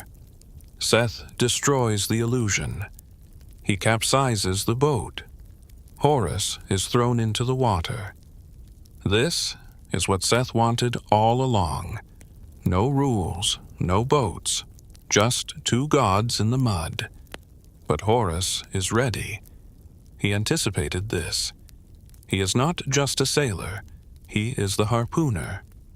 As he falls into the water, he draws his weapon. It is a harpoon forged by the Mesentiu, tipped with barbed iron. He does not panic. He swims. He maneuvers. Seth charges, a wall of gray flesh and white teeth. Horus sidesteps. He throws. The harpoon strikes. It pierces the thick hide of the hippopotamus. It bites deep into the shoulder of the beast. Seth roars, a sound that shakes the pyramids of the future. He thrashes. He turns to crush Horus, but the line holds. Horus holds the rope. He is the falcon gripping the prey. The battle turns into a stalemate of agony. Seth is strong, but he is pinned. Horus is agile, but he is in the enemy's element. The gods on the shore are terrified. They see the water turning red. They see the end of the world. If Horus kills Seth, the defender of the sun boat is gone. Apophis will eat the sun. If Seth kills Horus, the rightful heir is gone. Ma'at is dead. It is a deadlock of cosmic proportions. Horus raises his weapon for the final blow. He aims for the brain. He aims to end the storm forever. Spare him! The cry comes from the shore. It is the Ennead. It is Ra. It is even Isis, who cannot bear to see the complete destruction of her brother, despite everything. Do not slay the storm, Ra commands. We need the thunder. We need the strength. Horus hesitates. The harpoon is poised. His muscles are trembling with the effort of holding the beast. He looks at the gods. He looks at the monster. He realizes that killing Seth will not grant him the throne. It will only make him a butcher. To be king, he must be more than a killer. He must be a judge. But the war cannot end like this. There must be a verdict. The violence has reached its peak. The physical world is exhausted. The Nile is tired of the blood. They need a judgment that comes from outside the circle of the Ennead. They need a voice that even Ra cannot ignore. They decide to write a letter, not to Neith this time, but to the underworld. They write to Osiris. Thoth sits down. He takes a scroll of papyrus. He dips his reed brush in ink. He writes to the king of the dead. What shall we do, O bull of the west? Your son fights for his inheritance. The usurper holds the land. The gods are afraid. The letter is sealed. It is carried by a messenger bird into the necropolis, into the cleft of the mountain, down into the Duat. Days pass. The war pauses. The armies sleep on their shields. Horus tends to his wounds. Seth tends to his harpoon scar. They wait. Then the messenger returns. He carries a scroll that smells of myrrh and funeral wrappings. It is the word of the dead. And Osiris is angry. The letter is read aloud in the court. The voice of Osiris thunders from the papyrus. Why is my son cheated? Osiris writes. I am the one who made you strong. I am the one who made the barley and the emmer wheat, which feeds the gods and the cattle. No god has done this but me. Do you think you can ignore justice because I am dead? Ra tries to argue. He writes back, You are in the west. You are yesterday. We are today. But Osiris plays his final card, the card of death. Do not speak to me of power, Osiris writes back, for I have the ultimate power. The demons of the west serve me. They are hungry. They have no respect for gods or men. If you do not give the throne to my son, I will send my messengers to fetch the heart of every god in the Ennead. I will bring you all down to the dark. You will answer to me in the hall of judgment sooner than you think. It is a checkmate. Osiris threatens to wipe out the pantheon. He reminds them that death conquers all. Even the sun must set and enter his realm. The gods are terrified. Ra is humbled. The arrogance of the Ennead evaporates. They look at Seth. They look at Horus. The choice is made. Seth is brought forward. He is in chains, bound by the magic of Isis. He stands before Ra. "Why have you fought against the judgment?" Ra asks. Seth looks at Horus. He looks at the young god who caught his seed, who sank his boat, who speared him in the river. He sees the scars on Horus's face, the eyes that were gouged out and returned. He sees a worthy opponent. And perhaps, in the deep, chaotic heart of the storm, Seth realizes that the boy has become a man. The iron has been forged. "I will not fight him any more," Seth grumbles. "He is firm in his position. Let him be called the king." The war is over. The 80 years of contention are finished. The harpoon is laid down. But Seth, what to do with Seth? You cannot kill the storm. You cannot imprison the desert. Ra makes a decree. "Let Seth be given to me," the sun god says. "He shall dwell with me in the sky. He shall be the voice of the thunder. He shall stand at the prow of my boat and shout at the enemy of the light. He shall be the strength that protects the order." It is the perfect solution. Seth is promoted, not punished. He is given a job that suits his violent nature. He becomes the eternal warrior of the sun. And Horus? Horus stands alone in the center of the hall. The double crown, the Shent, is brought forward. The white crown of Upper Egypt, shaped like a bowling pin. The red crown of Lower Egypt, with its curling wire. They are fitted together. Isis steps forward. She places the crown on her son's head. "Hail to thee, Horus," the gods shout.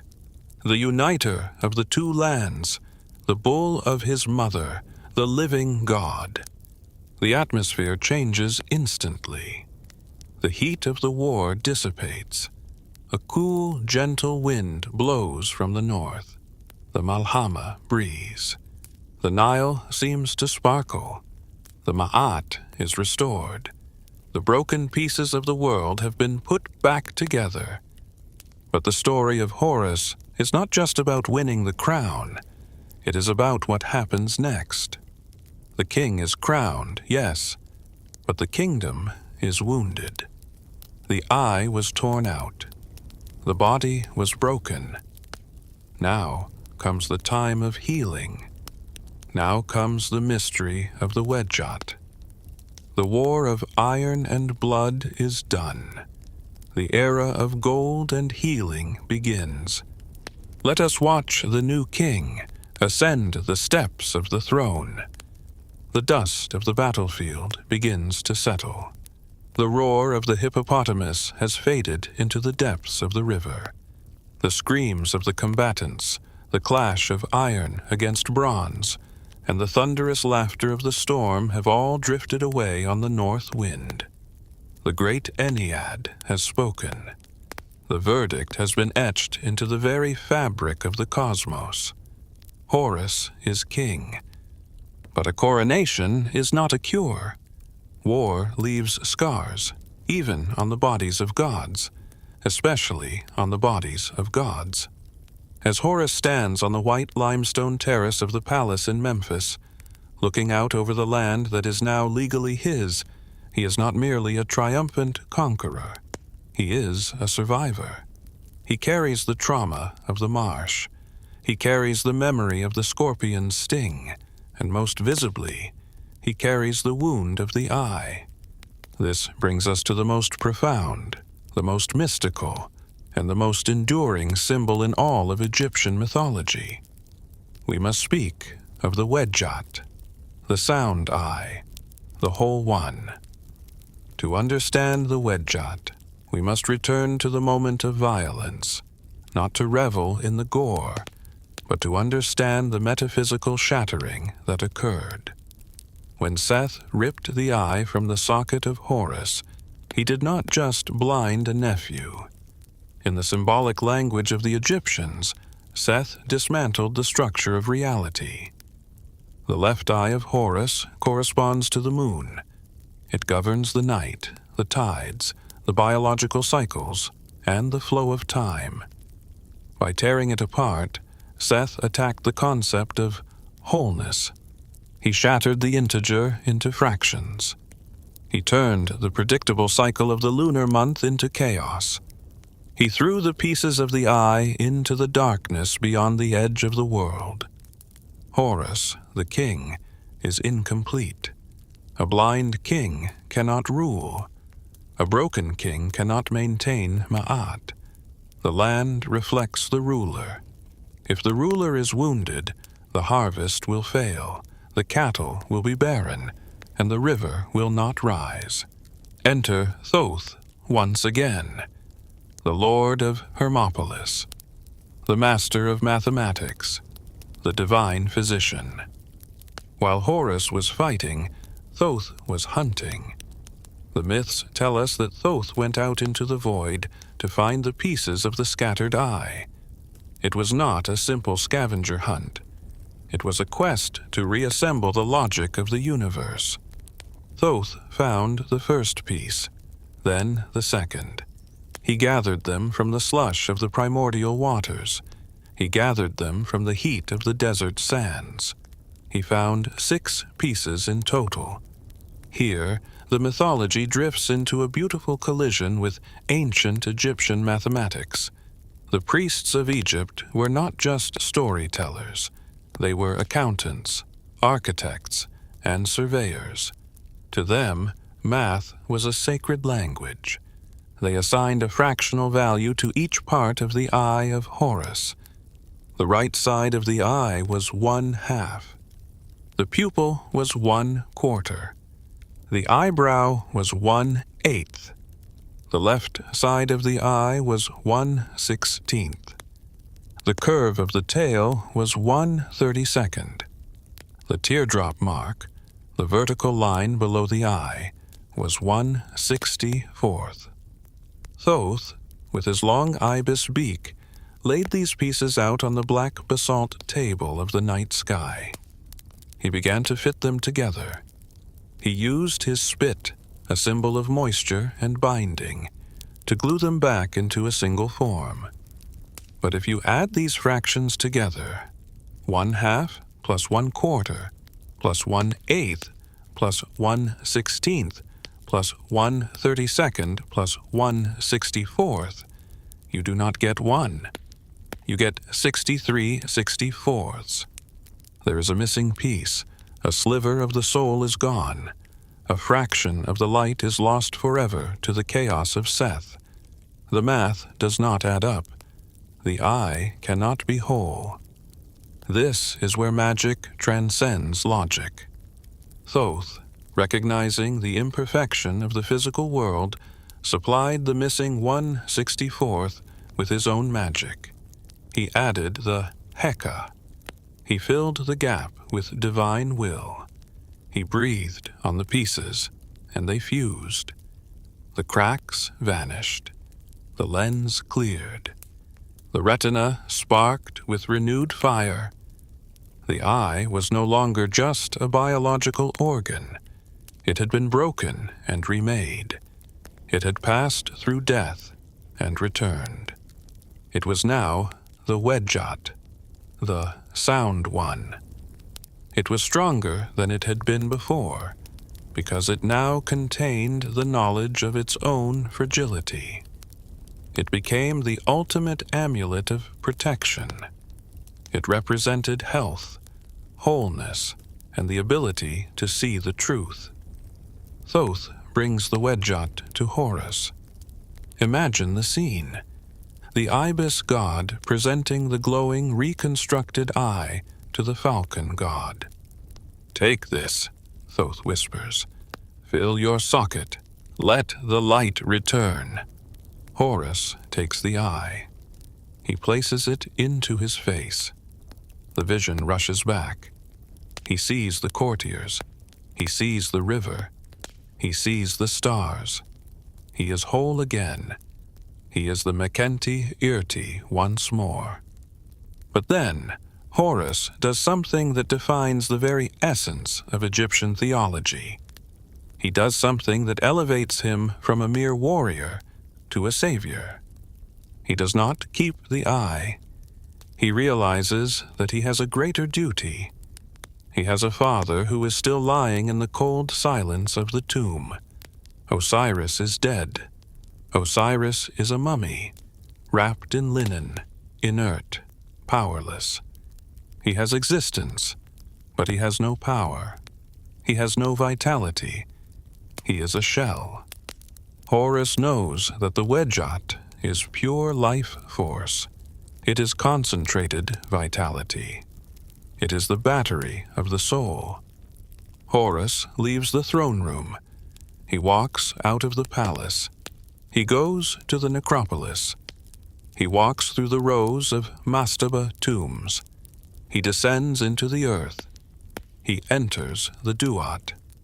He finds the body of his father. Osiris lies on a bier, attended by the weeping Nephthys and the watchful Anubis. The air is stale. The shadows are long. Horus approaches the mummy. He leans down. He removes the Wedjat eye from his own face, sacrificing his own wholeness, his own vision, and he presses it to the lips of Osiris. "Open your mouth, O Osiris," Horus cries. "I have come to you. I am your son Horus. I have brought you the Eye of Horus. I have not let it fall to the ground. I have healed it for you. Eat it. Take it into your body." This is the great offering. In Egyptian rituals for 3,000 years, every offering of bread, beer, or wine made to a god was called the Eye of Horus. Why? Because it represented the vital force that sustains the divine. Osiris, in the dark of the underworld, receives the eye. The magic flares. The energy of the Wedjat courses through the dry, mummified veins. The heart scarab on his chest begins to beat. The Ka returns. Osiris does not stand up and walk out of the tomb. He does not return to the land of the living to rule again. That is not the way of death. Instead, he awakens to his new reality. He becomes the Lord of the dead. He becomes the Khenti Amentiu, the foremost of the Westerners. He is given the strength to rule the afterlife, to judge the souls of the deceased, to ensure that the sun can pass through the night and rise again in the morning. Horus has saved his father. He has established him. This act is what makes Horus the Ayun Mutef, the pillar of his mother, and the Ka Mutef, the bull of his mother. He is the dutiful son who ensures the continuity of the line. Because of this sacrifice, the cycle is complete. The father, Osiris, rules the dead. The son, Horus, rules the living. The eye connects them. Now, Horus can return to the surface. He can finally ascend the throne, not just as a conqueror, but as a legitimate king who has performed the rites for his ancestor. The coronation of Horus is the template for every coronation that will ever happen in Egypt. The rituals we see carved on the walls of Karnak and Edfu are reenactments of this mythic moment. Imagine the festival. It is the festival of the coronation of the falcon. The date is set. The stars are aligned. The location is Memphis, the white walls, the city that straddles the border between the north and the south. The great gates are thrown open. The people pour into the streets. Farmers, scribes, soldiers, priestesses. They wear white linen. They wear collars of faience beads. The air smells of roasting geese and baking bread. The procession begins. The statues of the gods are brought out of their shrines, carried on golden barks by shaven-headed priests. The air shakes with the sound of sistrums, the sacred rattles of Hathor that sound like wind in the papyrus. Horus appears. He stands on a dais made of electrum. He is radiant. First, the priests approach with the white crown, the Wedjat. It is the tall, bulbous crown of Upper Egypt, resembling a white bowling pin. It represents the south, the source of the Nile, the land of the lotus. "Take to yourself the white crown," the priest intones. "Mighty is your power in the southern lands." Horus bows his head. The crown is placed. He is now the king of the valley. Then the priests approach with the red crown, the dishret. It is the flat-topped, wire-curled crown of Lower Egypt. It represents the north, the delta, the land of the papyrus, the domain of the cobra goddess Wedjat. "Take to yourself the red crown," the priest intones. "Mighty is your power in the northern lands." The red crown is placed over the white crown. They lock together. They fuse into the Shent, the double crown, the supreme symbol of the two ladies.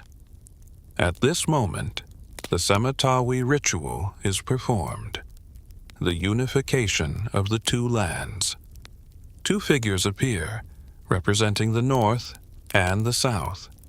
Sometimes they are depicted as Hapi, the Nile god, in duplicate. They hold two plants, the lotus, south, and the papyrus, north.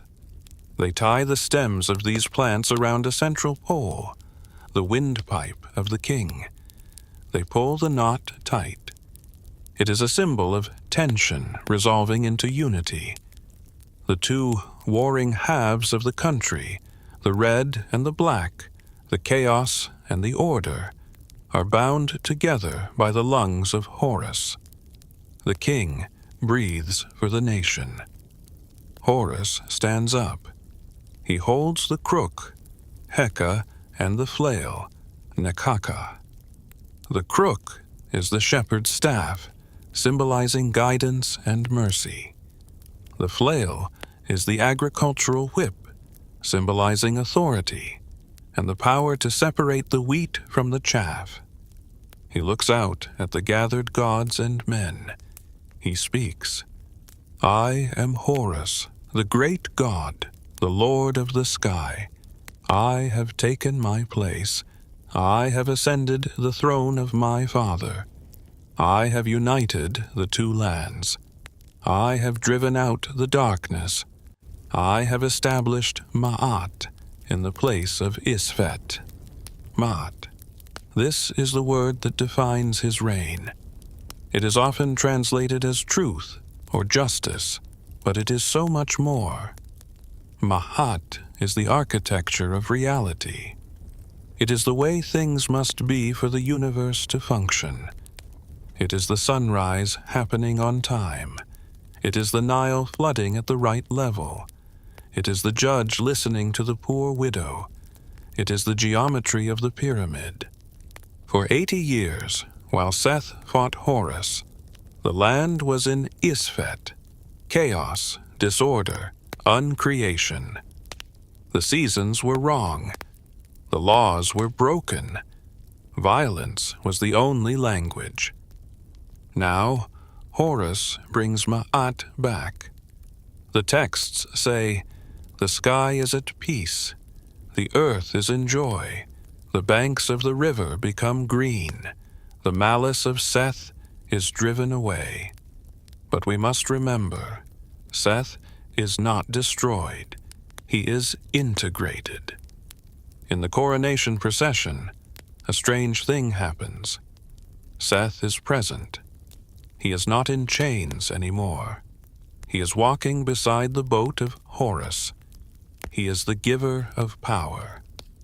In the incredible reliefs of the temples, we often see Horus and Seth together pouring water over the head of the pharaoh. They stand on opposite sides, the falcon and the beast, purifying the king. This is the profound wisdom of the Egyptian mind. They understood that you cannot have a world of only light. You need the shadow to define the light. You need the storm to bring the rain. You need the desert to define the valley. Horus, the lord of Ma'at, has accepted Seth, the lord of chaos, as a necessary part of the structure. He has tamed him. He has harnessed the thunder. The reign of Horus begins. It is the golden age of the living. He establishes the laws. He builds the temples. He teaches the people to honor the gods. He becomes the model for every single human king who will ever sit on the throne of Egypt for 3 millennia. When a pharaoh sat on his throne in Thebes or Memphis, he was not just a man named Ramses or Thutmose. He was the living Horus. He was the avatar of the Falcon God. When he died, he would become Osiris, and his son would become the new Horus. The myth was not a story from the past. It was a script for the present, reenacted endlessly, generation after generation. But the work of Horus is not entirely done. He has the crown. He has the peace. But there are still enemies on the fringes. There are still shadows in the deep desert. And the memory of the war with Seth is not easily forgotten. The people need to remember. They need to celebrate the victory to keep the chaos at bay. And so, we turn our gaze south again. We go upriver, past Thebes, past the bend in the Nile, to a place where the sandstone cliffs glow gold in the sun. We go to the city of Edfu. Here, in the later centuries of Egyptian history, the myth of Horus would be retold in a new, militant, and grandiose form. The legal battles of the Ennead are replaced by a military campaign of epic proportions. The abstract falcon becomes the commander of armies. The single combat becomes a total war of extermination against the enemies of Ra. We are about to enter the legend of Horus Baidati, the winged disk, the iron harpooner. The stillness of the coronation fades. The sound of hammering begins. The blacksmiths are lighting their forges. The crocodiles are gathering in the river. The king is on the throne, but the warrior must ride out once more. Let us travel to Edfu. Let us read the writing on the wall. The Nile flows north, but our journey now takes us south. We leave the limestone elegance of Memphis and the marshy secrets of the Delta. We travel upstream against the current, deep into the heart of Upper Egypt. The landscape changes here. The valley narrows. The cliffs press in closer, turning from white limestone to a warm, burning sandstone. The sun feels heavier, closer, more demanding. We arrive at a bend in the river, halfway between Luxor and Aswan. Here stands a monument that defies time. It is the Temple of Edfu. If you have ever visited Egypt, you know that many temples are ruins, broken columns, shattered pavements, ghosts of greatness. But Edfu is different.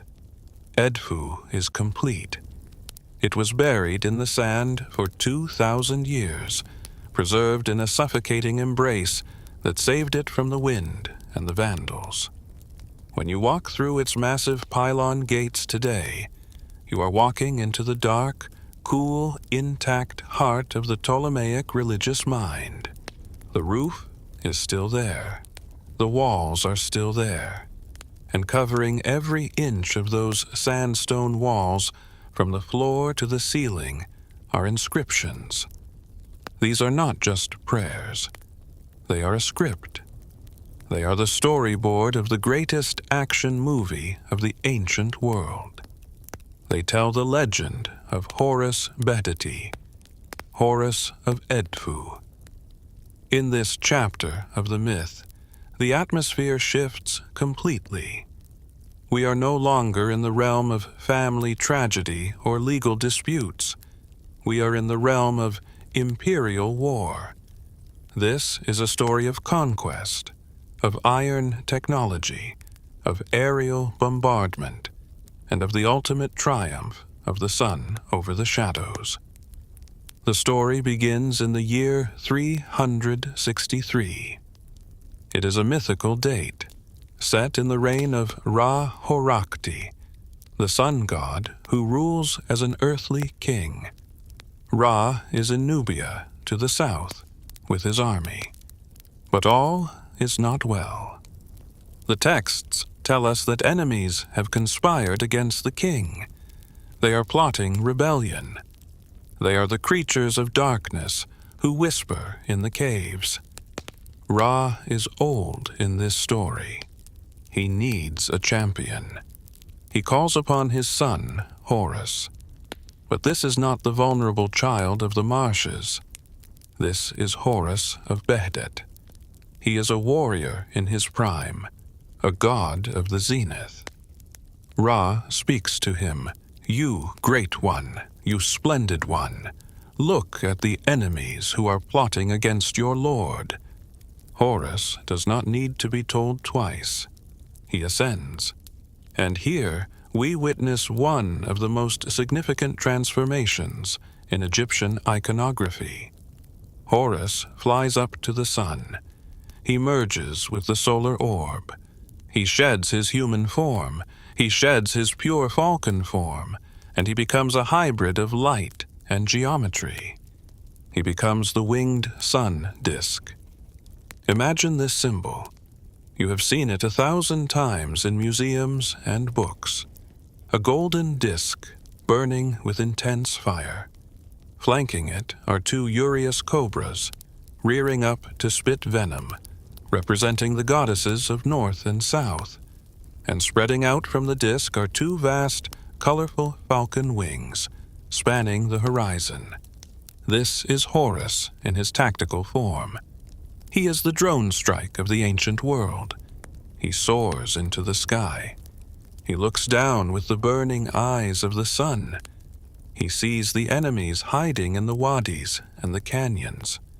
They cannot hide from the heat. Horus attacks. The text describes the assault with visceral power. He does not use a sword. He uses the power of the disk. He unleashes a heat against them. It is a blast of solar radiation, a blinding light that confuses the senses. The enemies are struck by the terror of him. Their eyes are dazzled. Their minds break. In their confusion, they turn on each other. The rebellion destroys itself. They slay one another in the narrow canyons, thinking they are fighting the god. But they are only fighting their own shadows. Horus returns to the bark of Ra, triumphant. Ra looks at the carnage, at the enemies defeated by the very light of the sun, and he gives Horus a new title. Horus Bedeti, he of the winged disk. Ra decrees that this symbol, the winged disk, shall be placed over the doorway of every temple in Egypt. Look for it. Go to any temple, from Dendera to Philae. Look up at the lintel of the main gate. It is always there, the winged sun. It is an apotropaic ward, a magical shield that says, "No evil may enter here," for the burning Horus watches. But the war is not over. The conspiracy was just a skirmish. The leader of the rebellion has not yet shown his face. Seth is coming. In the Edfu texts, Seth is not the nuanced, ambiguous uncle of the earlier myths. He is the arch-enemy. He is the leader of the Red Ones. And he does not come alone. He brings an army. But what kind of army? The enemies transform. They plunge into the Nile. They become crocodiles. They become hippopotami. They become the water demons. They open their jaws to capsize the boat of Ra, to drag the sun down into the murky depths. This is a naval war. And to fight a naval war against thick-skinned monsters, you need a specific kind of weapon. You cannot use wood. You cannot use soft copper. You need something that bites. You need something that penetrates. You need iron. Horus calls up his own army. They are called the Mesentiu, the harpooners, the metalworkers. These are men, or minor gods, who are masters of the forge. They work with Bia, the metal of heaven. In ancient Egypt, iron was rare. It mostly came from meteorites, falling from the sky. It was literally the bones of the gods. To wield an iron weapon was to wield a piece of a star. Horus stands at the prow of the ship. He is depicted in the reliefs of Edfu, not as a bird, but as a muscular man with a falcon's head, wearing the double crown. In his hands, he holds a long spear, tipped with iron. He holds a chain. The battle is joined. The river boils. The crocodiles lunge, their teeth snapping like steel traps. The hippopotami charge, creating waves that threaten to swamp the divine bark. Horus strikes. The inscriptions at Edfu are repetitive, rhythmic, like the chanting of a war song. "Strike," cries the text. "Hold fast, Horus. Grip the harpoon. Let the iron bite. Drive the point into the nose of the hippopotamus. Do not let him escape." It is a gruesome, bloody affair. The Nile turns red again. But this is not the chaotic violence of the earlier myths. This is organized warfare. The Mesentiu are disciplined. They act as a unit. They drive the beasts into the shallows. They cast their nets. They throw their iron spears. Seth, seeing his army decimated, enters the fray himself. He manifests as a colossal red hippopotamus. He is the great red one. He opens a mouth that is a cavern of death. Horus faces him. This is the rematch of the ages. The winged disk hovering above. The harpooner standing below. Horus throws. The iron spear flies true. It strikes the nose of Seth. The chain pulls tight. "I have caught him," Horus roars. "I have snagged the enemy of Ra. The iron is in his flesh." But a hippopotamus, even a wounded one, is terrifying. Seth drags the boat. He thrashes. He tries to dive. The harpooners hold the line. They pull. They strain. The campaign moves geographically. The Edfu texts describe a chase that spans the entire length of Egypt. They start in the south. They move to Thebes. They move to Dendera. They move to the delta. At each location, a battle is fought. At each location, Horus is victorious. This geography of war is important. It establishes Horus as the protector of every single city. He is not just a local god of Edfu. He is the national savior. In the Delta, the final stand takes place. Seth, wounded, desperate, and cornered, tries a final gambit. He tries to use magic. He tries to disappear. But Horus possesses the all-seeing eye. He spots the red shimmer in the water. He descends.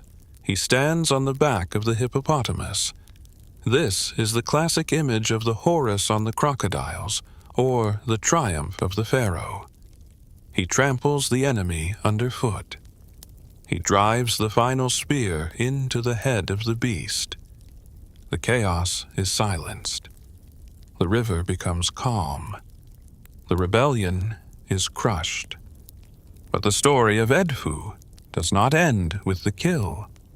It ends with the ritual. Violence in Egypt must always be resolved into liturgy. The killing of the enemy must be transformed into a sacred act that reinforces the order of the world. We move from the river to the temple courtyard. The festival of victory begins. This was a real festival, celebrated annually at Edfu. The priests would create a model of a hippopotamus out of cake or clay. It was a red cake. The king, the living pharaoh, acting as Horus, would come forward. He would hold a knife. The crowd would cheer. The priests would chant the curses against Seth. "Cut him," they shout. "Cut the enemy. Divide his body." The king cuts the cake. He slices the hippopotamus. He destroys the symbol of chaos. And then they eat it. This is a profound act of magical dominance. To eat the enemy is to completely absorb his power and nullify his threat. You digest the chaos. You turn the monster into fuel for the order. In the text, the butchery is described in metaphorical detail. The foreleg is cut off, the symbol of strength. The head is cut off, the symbol of identity. The pieces are distributed to the gods. Horus stands triumphant.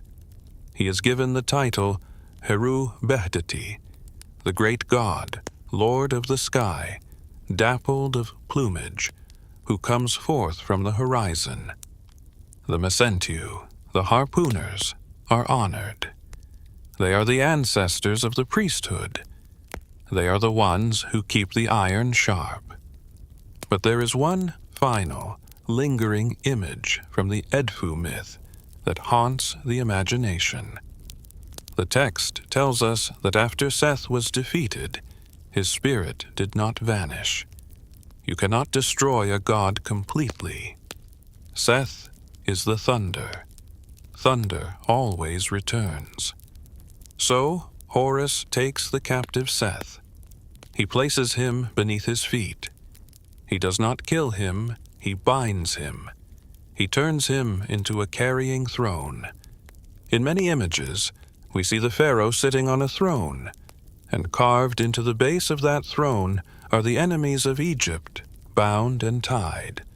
Or sometimes we see Seth himself, in animal form, supporting the seat of Horus. The message is clear. Chaos is the foundation of order. The king sits on the storm. He does not erase the dangerous forces of the world. He suppresses them and uses them to elevate himself. The stability of the pyramid relies on the wild, untamed desert beneath it. Horus of Edfu is the master of this balance. He is the god who has integrated the violence of the sun and the cold hardness of iron to create a fortress of Ma'at. He returns to his sanctuary. The massive bronze doors of the temple close. Inside the Holy of Holies, the golden statue of the falcon rests in his granite shrine, which you can still see today. He is watching. The winged disk is over the door. The harpoon is in the rack. The enemy is quiet for now. But the journey of Horus is not just about war. He is a king, yes, a warrior, yes, but he is also a bridge. He is the bridge between the gods and men. He is the bridge between the living and the dead. And most importantly, he is the bridge between the mortal pharaoh and the eternal stars. As the sun sets over the sandstone walls of Edfu, casting long shadows across the courtyard where the hippopotamus cake was cut, we must look to the final transformation of the god. We must look at how Horus ceases to be a mythic character and becomes a political institution.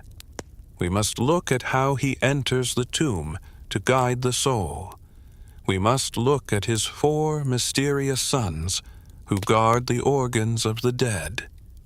The warrior lays down his spear. The savior prepares to become the guide. The iron harpoon hangs on the temple wall, silent and cold. The cries of the hippopotamus have faded into the whispers of history. The dust of the battlefield has settled, covered by the annual inundation of the Nile, layer upon layer, century upon century. The war of the gods is over. But the reign of the god has only just begun. We have seen Horus as the naked child in the marsh, vulnerable to the scorpion. We have seen him as the fierce litigant in the hall of judgment, arguing for his birthright. We have seen him as the celestial warrior, the winged disk, raining fire upon the enemies of Ra. But there is one final face of Horus we must confront. It is the face that looked out from the throne of Egypt for 3,000 years. It is the face of the institution. Walk with me now, not into the chaos of the wild, but into the absolute, terrifying order of the pharaoh's court. Imagine the palace at Memphis. The walls are white, blindingly bright in the sun. The pillars are painted to resemble papyrus and lotus, a stone forest of symbols. At the end of the long hypostyle hall sits a man. He wears linen so fine it is almost transparent. He wears gold collars, heavy with lapis lazuli. He holds the crook and the flail. He is a mortal man, perhaps Ramses, perhaps Thutmose, perhaps Khufu. He eats, he sleeps, he will eventually die. But look above his head. Look at the title carved into the stone cartouche behind him. Look at the serak. The serak is the oldest heraldic symbol in Egypt. It predates the cartouche. It is a rectangular box representing the facade of the royal palace with its niched walls. And perched on top of that box, claiming it, owning it, protecting it, is a falcon. Every single king of Egypt, from the very first dynasty to the very last, possessed a Horus name. It was the first name they took upon ascending the throne. It was a statement of theological identity. The king was not just a representative of the god. He was the living Horus. This is the secret of the Egyptian state. The king is the earthly vessel for the divine falcon. When the old king died, the Egyptians did not say, "The king is dead." They said, "The falcon has flown to the horizon." The spirit of Horus would leave the dying body and immediately descend into the new body, the air. The man changes. Horus remains. He is the Ka of kingship, the eternal soul of authority that survives the death of the individual. This meant that Horus was the most active god in the daily life of the empire. He was the one sitting in judgment. He was the one leading the armies. He was the one maintaining Ma'at. The myth we have just journeyed through, the death of the father, the struggle of the son, the defeat of chaos, was reenacted every time a new pharaoh was crowned. It was the script of civilization. But Horus is not just a god of the living palace. He is a god who remembers the tomb. He is the son of Osiris, after all. He has walked in the Duat. He knows the way to the west. And so, as we move from the palace to the necropolis, we find Horus waiting for us there too. But he is not alone. In the silence of the burial chamber, amidst the smell of cedar oil and natron, stand 4 mysterious figures. You have seen them in museums. You have seen them on the lids of the alabaster jars that hold the organs of the mummy. They are the canopic jars. These are the 4 sons of Horus. Where did they come from? The myths are vague on their mother. Some say it was Isis. Some say they were born from a lotus flower that floated on the primordial waters. But they are undeniably the children of the Falcon. They are his agents in the preservation of the body. Horus knows that for the resurrection to happen, the body must be whole. The Wedjat principle must be applied to the corpse. The physical vessel cannot be allowed to rot. So, he assigns his 4 sons to guard the most vulnerable parts of the human anatomy, the wet, chaotic inner organs. Let us meet them. They stand at the 4 cardinal points of the sarcophagus, an eternal honor guard. First is Imseti. He has the head of a human man. He guards the liver, the seat of emotion and blood. He stands in the south. He is protected by the goddess Isis. Second is Hapi. He has the head of a baboon, the animal that shrieks at the sunrise. He guards the lungs, the breath of life. He stands in the north. He is protected by the goddess Nephthys. Third is Duamutef. He has the head of a jackal, like Anubis. He guards the stomach, the furnace of the body. He stands in the east, where the sun rises to digest the night. He is protected by the goddess Neith. Fourth is Kebesenuef. He has the head of a falcon, like his father. He guards the intestines, the serpent-like coils of the gut. He stands in the west, the land of the dying sun. He is protected by the goddess Serket. Why does Horus need sons to do this? Because the preservation of the body is a war against decomposition. Rot is a form of chaos. It is Seth trying to undo the work of life.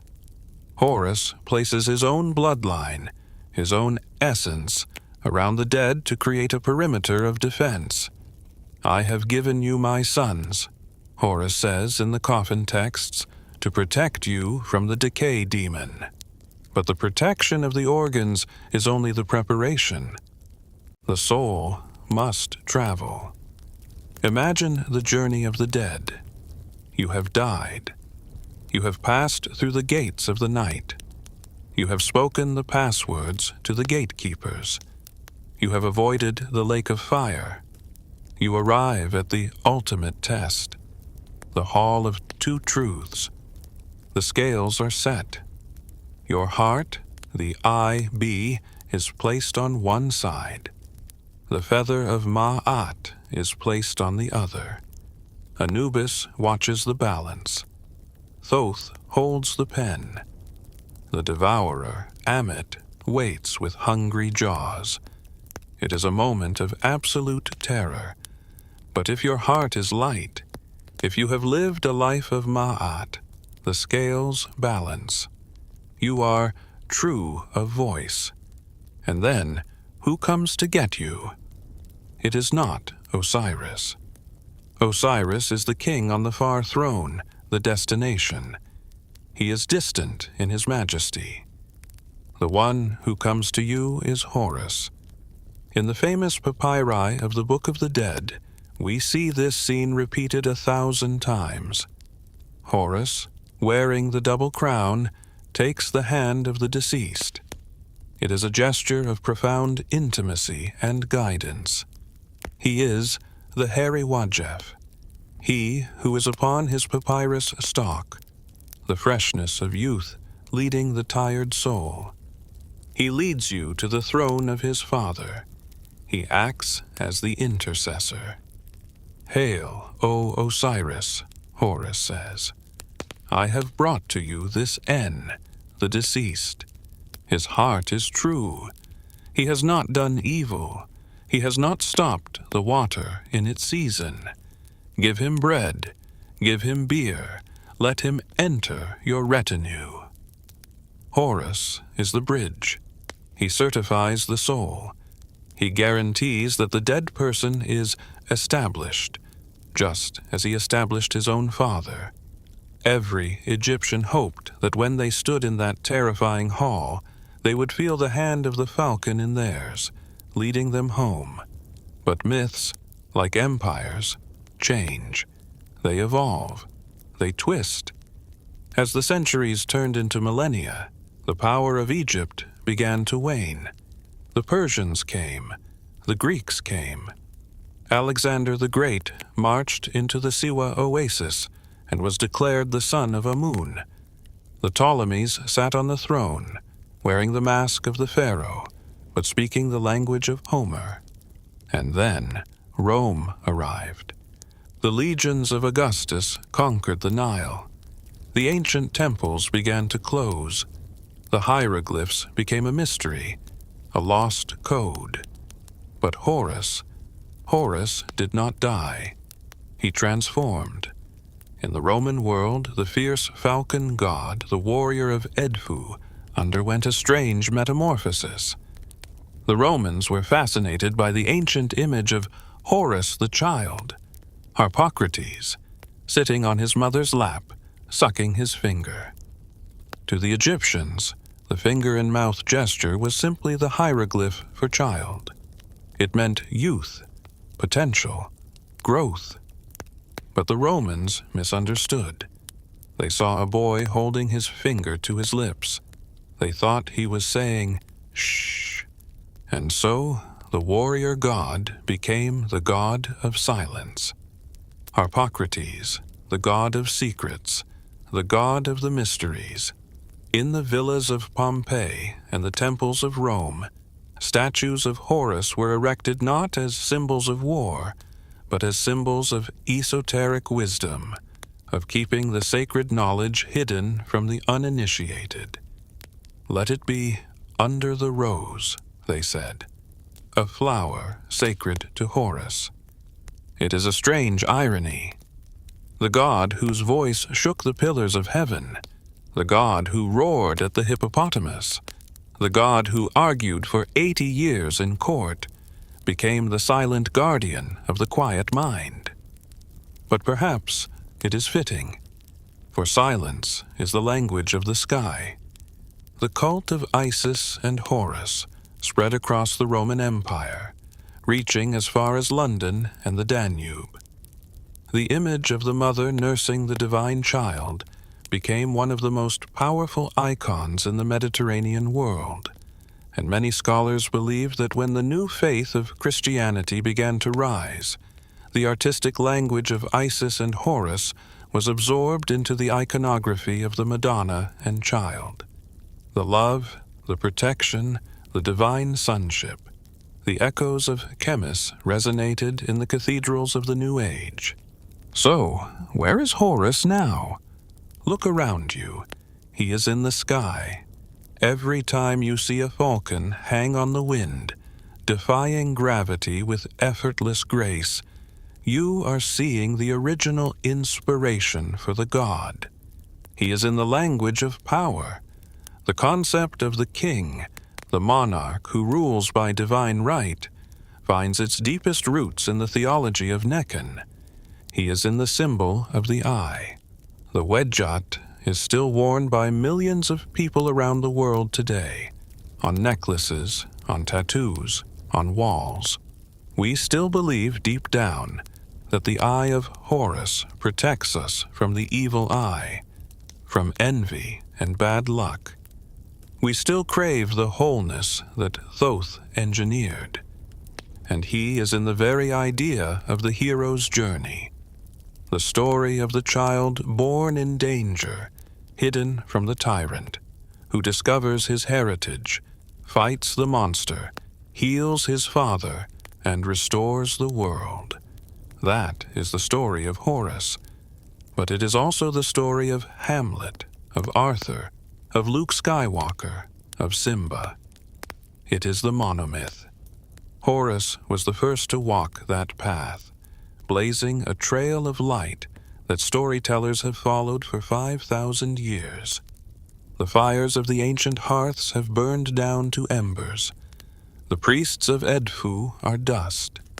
The language of the hieroglyphs is silent on the stone. But the falcon has not landed. He is still the Heru, the distant one, the high one.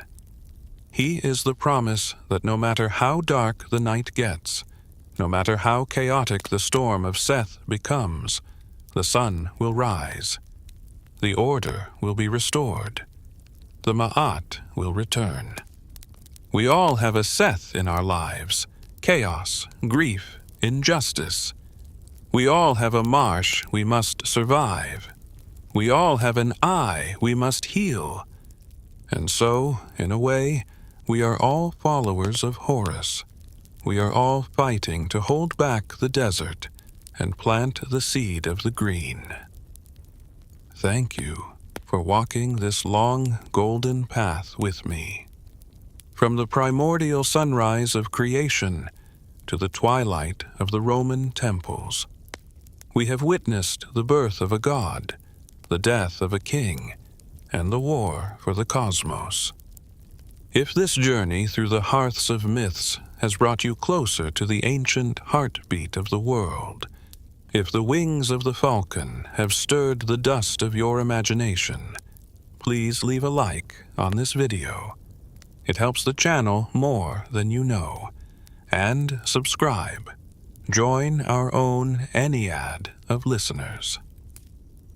There are many more stories sleeping in the sand, waiting to be awakened, waiting to be spoken.